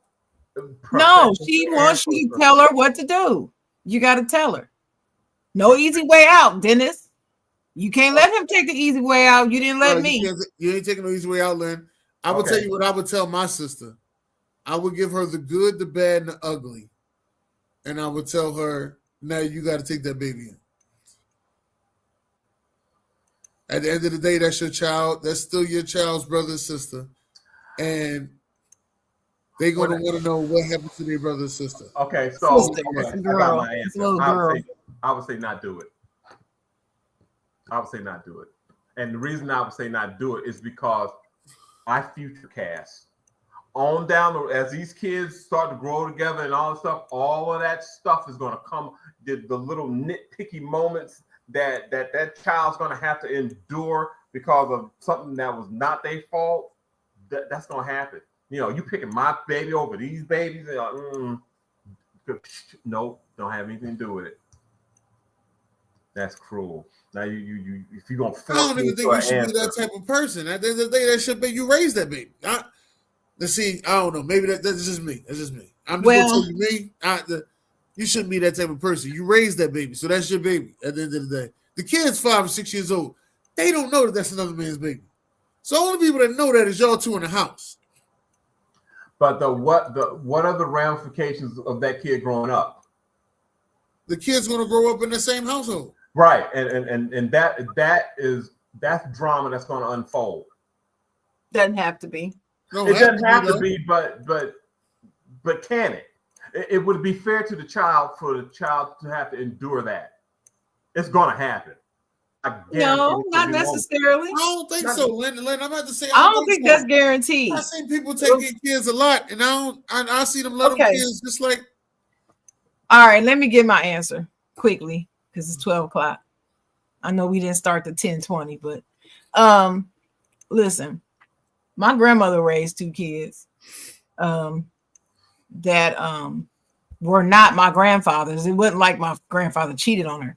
These were kids who lost their parents. And there was like a whole slew of kids, and they only had 2 girls. And she took those 2 girls in and raised them as her own. And those are 2 of my aunts. My whole life, that was Aunt A and Aunt B, period. It was no foster aunt, step aunt, bonus aunt, none of them identifiers. It was just aunt, period. My mama had 4 siblings, not 2. She had 4. That's the way it was. And so my background and the way I have been raised, you don't show difference in your kids. You just don't. If you make the decision to raise them, you do not show difference in the kids. So if I'm sitting there and I know this man done cheated on me, he comes home one day. First, I found out in Fences, I think she find out that he was cheating first, and then she found out about the baby later. Yeah, that's how it happened. So if this is like Fences, and I've already had my anguish with him because I found out that he cheated, and I decided we gonna stay together. I decided, okay, I'm gonna accept your apology and stay married to you. If I've made that decision and you come home with a baby because she died and the child don't have nowhere to go, I'm raising that child. I'm raising that child through the pain. I'm raising that child. I'm not making any difference in those children. My kids with him are his kids too. So I can't see him making any difference in the kids because all the kids are his. Kids with me, kids with the side piece, all his children. So I would not be concerned about them getting treated differently because I have decided I'm not going to do that ever. I'm not going to do that. I don't care what he did. It's not the child's fault, like Dennis was saying. And I am very, very protective of children. I never, never, never can justify anybody mistreating a child. I just can't. There's nothing. I don't care if you on drugs. You shouldn't be mistreating a child, period. That's a child. And it's like, I can't see myself saying, oh, well, put them in foster care, knowing how bad foster care is. It's horrible. It's horrifying. There are some foster children who wind up, luckily, in great foster homes, but the percentage is low. I know about that. I know somebody who worked in children's services her whole working adult life. And the stories that she has told me, it's like, are you serious right now? Adoption, orphanages, foster care, all that system it's dicey. So I can't look at this little innocent little baby girl and just say, oh, well, because of the pain that he caused me by stepping out. Also, the last thing I'm going to say, it's a child involved. But remember, she already decided that she's going to forgive him for cheating. See, me, I wouldn't have forgiven him for cheating. We wouldn't even be here right now. Because once he told me he cheated, we would have been done. I would have left him, period. That's just me. So we wouldn't even be having the conversation about that. You know what I'm saying? There are some, and that child gonna be a confident learner? In the terrible system. If I have a chance to save a child from that system, I'm not saying that all experience bad things in those systems, but the likelihood that they would have a good experience is slim. And if I could take care of that child, I would take care of that child. Now, like I said, we wouldn't have been having that conversation because the minute he told me that he cheated, we would have been getting a divorce. We would have separated. And if he found out that the child was alone because the mama died, he'd be raising that child on his own because we're no longer going to be married. That part. See what I'm saying? Because that would have been decided before he came home with the child. I wouldn't change my mind just because he came home with the child. No, because he came to his home with a child. Like if he called me up one day and said, "Hey, you remember that girl? She died, and they brought me this child, left her on my doorstep. DNA proves she's mine." Oh, really? Congratulations. That's it. That's about it. Well, you're not going. No. See, that's a whole different scenario. But if I've made a decision that I am going to take you back, when you make a decision that you're going to take somebody back like that after that, you've made a decision you're going to accept whatever that is, and you're going to work on it and get over with it and deal with it. I can't do that. You cheat on me, it's over. Period. I have no tolerance for cheating. Zero tolerance. And a baby on top of that. Right. So especially don't come tell me I got drunk one night and had sex with this chick and now she pregnant. Oh, please. Motherfucker. I have seen drunk people in my house leaving the party. They so drunk that the man had to carry the wife on his back up the steps. They both drunk. Now he drunk, she drunk. I've seen drunk people. You don't accidentally have sex when you drunk. It ain't no accident when you drunk. The temptation is high though. I want to hear it. It's not an accident. I'm not talking about the temptation. I'm saying that it's not an accident. No, I ain't never said it was accident. You can't accidentally have sex with somebody. Oops. Especially when you a woman, because you got the last no to say. Shit, yeah, I don't want to hear it. But as my grandpa would say, but them drinks say yes. Yes. Woo! Like I said, be talking to you. They be making you feel single. Like I said, zero tolerance. Sorry. Woo! Yeah. And that's what I would tell my sister. You, my sister, Sharon. Okay. I'm just serious. I would give my sister the good, like I said, the good, the bad, and the ugly. I mean, if she looking for me to tell her, I would tell her just that. I'd be like, well, hey, you took him back. Y'all still there, y'all working on your marriage, and now this woman just happened to finally tell him that he had a baby. Because apparently he didn't know that she had a baby at first. No. And then it's this baby. But still. She took him back. Yeah. But that was 1970 something. Right. In 2025, that's a different party. Way different. Well, for me, it ain't no different. For me, it ain't no different. I'm not taking you back if you cheated on me. Yeah. So what you gonna tell the kids? So by the time you found out that the baby left on your doorstep, we already separated. My responsibility is gone, honey. When you came home and told me that you cheated on me and got somebody pregnant, and you didn't use protection, and you came back to me. And y'all sitting there telling me what you gonna tell the kids. No. I just asked the question. Since they're sitting there looking, they're gonna ask the question, what you talking about? Stupid. And see, I ain't saying it was stupid. I'm just saying you gotta back in the day, my parents probably would have said, well, first of all, you had no business eavesdropping on the conversation.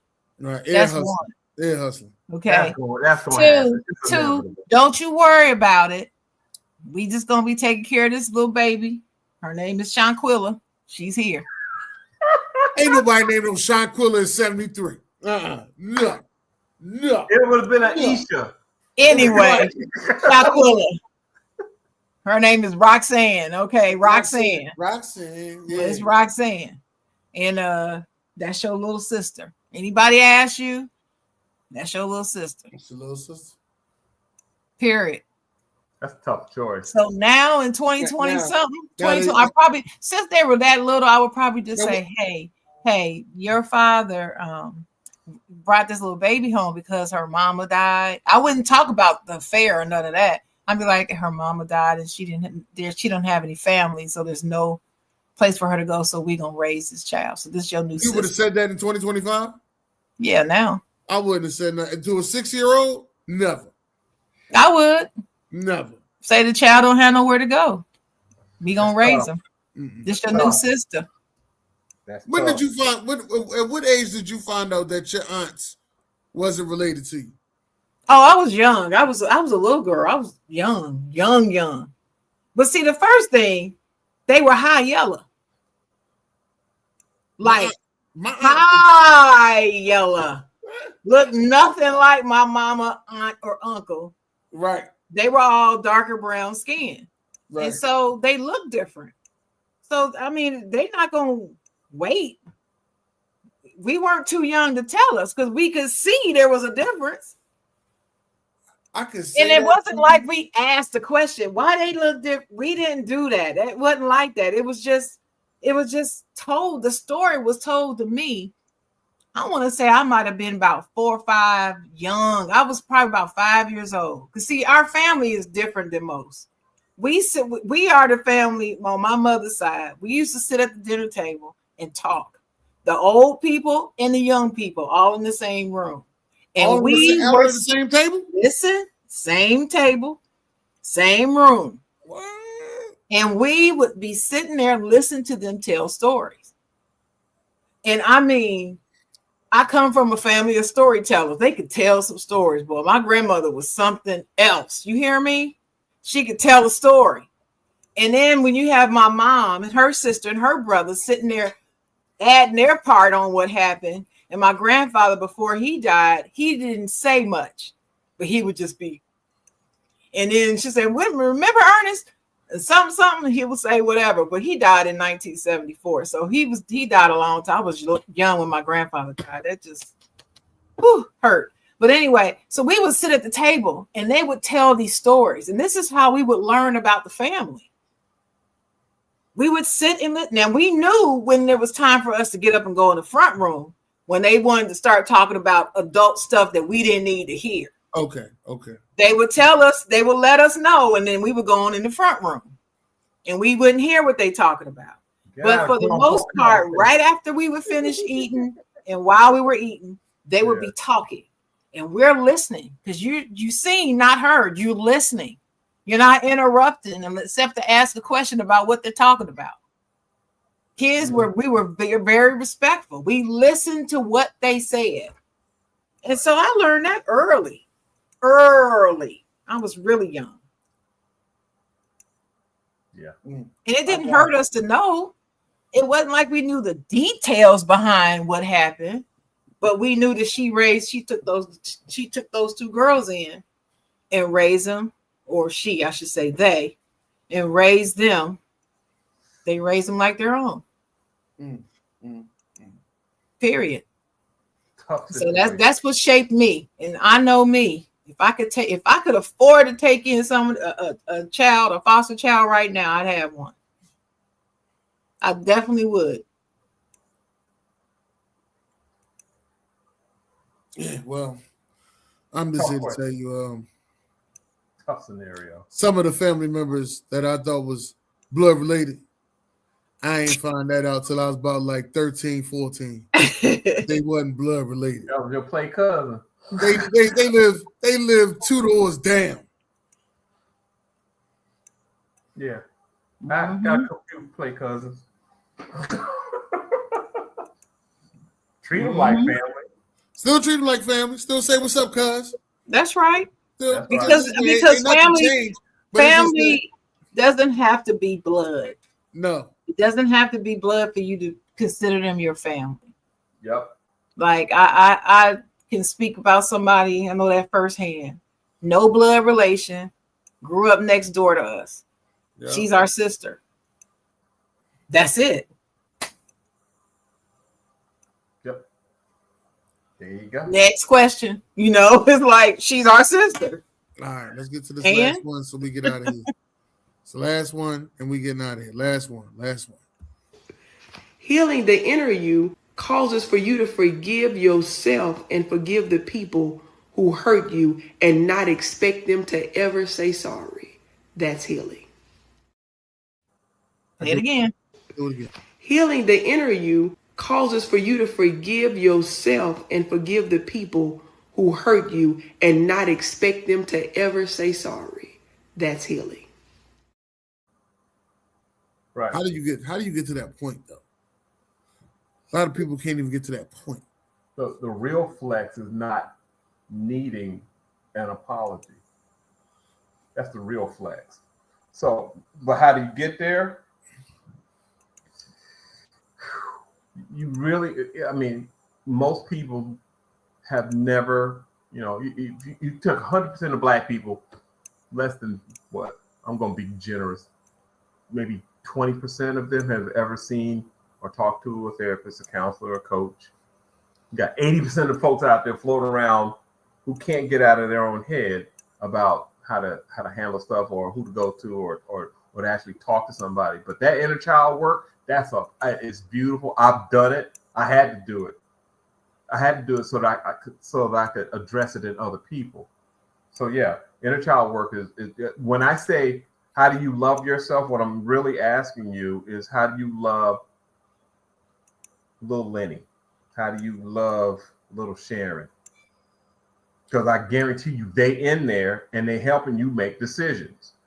Matter of fact, your inner child will pick your mate to finish childhood. So it'll be somebody who vibrated at the exact same frequency of the parent who gave you the hardest time.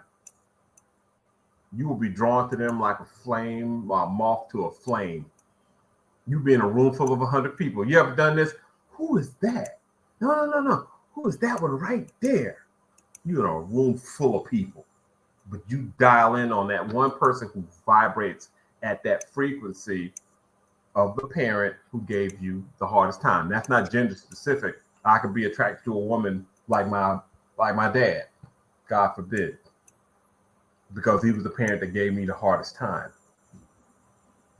So here's a woman who act like my dad. And it's funny because if my dad were living and I brought this woman home, they would be best buddies, just like that. I bring them home, and I've heard women say, I brought my fiance home, and him and my mom went off, and it's like, damn, it's like I wasn't even here. They just alike. That's right, because you picked a person, and you hear it in the South all the time. You pick somebody just like your mom. You pick somebody just like your daddy. Look like them, talk like them, walk like them, act like them. So your inner child is conducting a lot, unless you have that conversation and an introduction. A lot of times my session, I'm introducing you to your inner child because you don't even know what's going on. Your inner child went out and picked that BMW X6 and you driving off the lot going, how the hell am I gonna pay for this? But your inner child going, yeah, but we look good. So yeah, that's like, hey, that's my inner child. When I get something that I always wanted. Yeah, got that motherfucker though. Yeah, what's up? Yeah. That's exactly my inner child. Yeah. Waiting all this time to get this. Waiting for this. Yeah. Then the bill come. You be like, then the bill come. Like, what we gonna do? I'm gonna have to drive with Uber to pay for right. So, but that's an inner child function.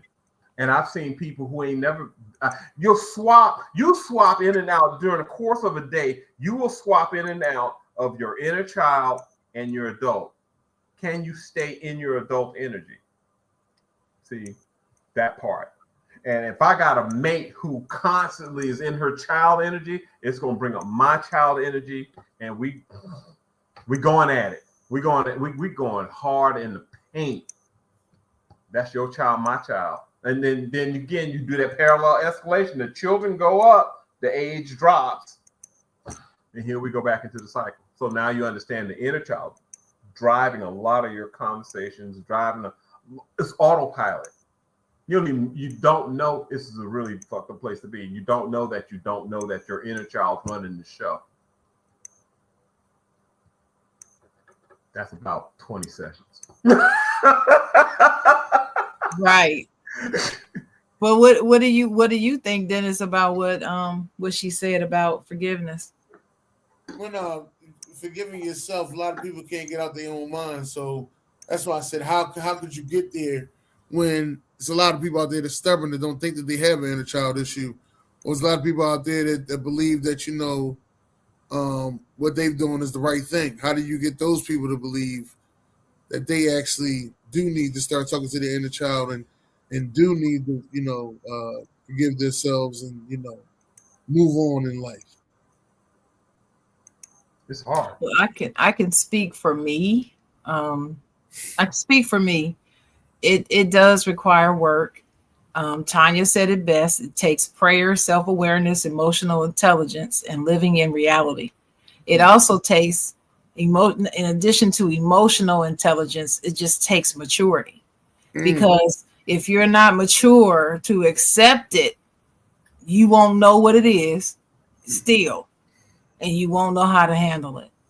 And for me, I used to look at forgiveness as, okay, if I forgive you, you should forgive me. Like automatic. If you did something wrong to me and I forgive you, then if I do something wrong, you should forgive me too. And I used to hang on to that subconsciously. I didn't realize I was doing it until I was much older. Now that I've grown and through some counseling in the past, I was able to see the forgiveness is not for them. It's for you. It's for you. Even though they're the ones that committed whatever the offense is, it's right. For your heart. Let you off the hook. Yeah. It's for your heart, your mind, your emotional intelligence, your self-awareness, your relationship with God. Because he calls us to forgive. If you're religious or spiritual and you believe that, you know what I'm talking about. So I had to get there, but it took work. But I've been naturally, I am a forgiving person. I know some people who are not, who are naturally slow to forgive, just slow. But me, I have a lot that I've been forgiven for. I have a story. I have stories of redemption that I personally own. So for me, I've always been one who is easy to forgive. I'm easy to forgive, but you got to mean it. It has to be real, though. The gift that I have of discernment comes straight from God, and I can tell when your apology is genuine and sincere and when it's not. And one thing I'm also good at is when I see you're being insincere, I don't let you know I know. You have no idea I've picked up on it. No clue. That's another thing that I'm good at. I'll make you think that you actually running game on me. I'll just be sitting there, you knowing. The whole time. I don't let you know. But I know. But I forgive people, even the ones that do that, even the ones that think I'm too stupid to be able to pick up on it. Think that they fooled me. Mm-hmm. I forgive them because I cannot haul around all those emotions because it blocks my blessings. And I don't want to block my blessings.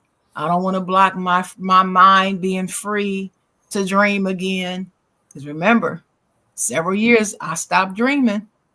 And now that I'm back to starting to dream again, I refuse to let anything interfere with that. I got to keep my mind free. So I posted on my Facebook page, protect your peace. I am protecting my peace. Peace of mind, peace of heart, peace of energy, all of it. I'm protecting it. All right. Last thing I'm gonna say is one thing about me is I will let you go ahead and dig your own grave when you're thinking that you're trying to destroy me, and I don't know what you're doing. Right. That I had a coworker I was working with, and I used to call him Master Splinter because I knew he was a rat. Knew he was a rat. Knew he was out there to try to get somebody else's job, try to be a supervisor, so he'll chop somebody else down to make himself look bigger and better. I knew this before he even started ratting.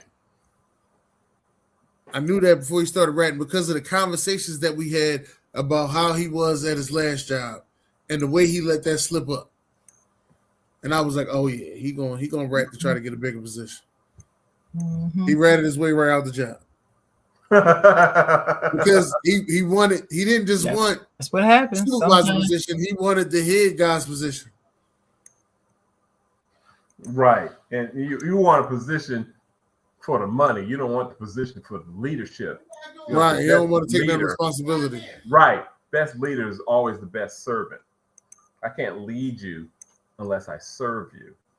That's in marriage, that's in relationships, especially work relationships. That's not going to happen. I just want the money, but I don't really want the responsibility, but I do want the money. That part. It's horrible. Yeah, all he wanted was the money. Yeah. Mm-hmm. See, yeah, and now what that employer would do is if this guy was up for a promotion, they would send him to me, and I'm going to administer the assessment, and then I'm going to make a recommendation. Nah, he just wants the money. He's going to be horrible. And people doing assessment nowadays to get a job, you're going to see somebody like me to and I generate a 45-page report. I give you a graph. I say, here's what you're getting. It's like you look under the hood before you pull the trigger. Most people, I can sell you with an AI resume, or I can sell you in the interview, but when the tire hits the road, you can't see it up front. I don't want you to see that. If you knew this about me, you wouldn't have anything to do with me. Exactly. So you get the representative. Here's a real deal back here, but you get the representative. You get the representative in the relationship. I had the unfortunate task of telling this woman the man you married never existed. Whoa. Wow. I had to tell her. She bought a hook, line, and sinker. And narcissists follow 3 phases. There's the infatuation stage, there's the devaluation stage, and then there's the discard phase. She fell in love with him. In that infatuation stage, he was perfect. Walked on water, did everything right, said everything right. Mm-hmm. And once he got her, That part went away. Yeah. And then the real deal came out. And by then it was too late. Oh, right. Three kids later. Right. Mm-hmm. During the infatuation stage. Right. So it's like, well, Lynn, how do I avoid that? And this is for in the relationship space. So, well, you know, you're dating. And I said, have you ever seen him mad, like pissed off? No, I ain't never seen him mad. I say, well, yeah, we'll piss him off, see what happens. Oh, I don't want to piss him off. Yeah, no, but you need to see how he breaks down. You need to see how he, You need to see it. And most folks are scared of that. So take his car and drive around the corner and walk back in and say you had an accident. This is horrible. If the first thing out of his mouth is, "Are you okay?" You know, to hell with the car, I got insurance on the car, blah, blah, blah. If the first thing or the other thing out of his mouth is, "I can't believe you fucked up my car," there you have it. Because the representative cannot handle anger. Mm-mm. It has to bring in the real deal to express right. That part. Mm-hmm. That's that narcissistic cycle. So, yeah, when you smoke them out, say, "Here's your keys. Your car's parked around the corner. Have a nice day." Yeah. Have a nice day. Well, another great show, Lynn. We thank you for coming on again. Please tell everybody how to find you. Well, I brought the relationship part under my business part. So it's personacultura.ai. You can find me on LinkedIn. So I'm doing. Spell that. Persona cultura. Spell all that. PERSONA, persona, which is personality, and cultura, CULTURA, culture.ai. Personacultura.ai. All right. Dr. Lynn .ai. Sturdivant. I'll never see the day. That ought to be .gov, .net, .yahoo. Is Oh yeah, they got all kind of dots out there. But man, I thought I'd never see the day. I don't even know what .ai is yet. We're gonna see Lynn in 2 more years. It's gonna be .bot. .bot. .bot. Then 2 years from now, I'm gonna be retired on the beach. Which beach? It's either gonna be in Ghana or it's gonna be on Nag's Head or Wrightsville or Atlantic Beach. One, two. Okay. I need to spend the rest of my life walking up and down the sand. Yeah, because California falling in the ocean. I don't even know if it's gonna be here. But I ain't anyway, going to California to go on the beach. Why not? It's beautiful out there. No. You want to see a beautiful beach? You go to Florida. I ain't going to California. Yeah, that ain't been down water. Well, I know Tampa is beautiful. That's the only beach I've been to in Florida. In the bay, right off the bay. But anyway, been to Fort Lauderdale, been to Miami, Fort Lauderdale, Miami. I know. I love it. You've been everywhere. It's crowded. Yeah. Florida got 40 million people. North Carolina got 10. but we actually have more beach. That's what people don't know. They don't realize it. It's a fact. You can look it up. We have more miles of beach front than Florida. I'd have to look that up because Florida is all along the I know it. I know. East Coast is all along. So you got to remember how North Carolina juts out into the water. People forget about that. Yes, but anyway, my final thought for today, I put it on my Facebook page. Manipulators hate boundaries. Protect your peace. Protect your peace. At all costs. Or back in the day, as Wu-Tang said, protect your neck. You need to do it because nobody else will. So you have to do it. I'm Dennis Holmes. That's Sharon Mullen. And our family is here. Lynn Sturdivant. Ladies and gentlemen, this is the Side Jawn. God bless y'all. And always and truly, wait a minute, I'm at the wrong spot. Okay. No, I'm still at the wrong spot. Wrong spot. Always and truly, have a great day.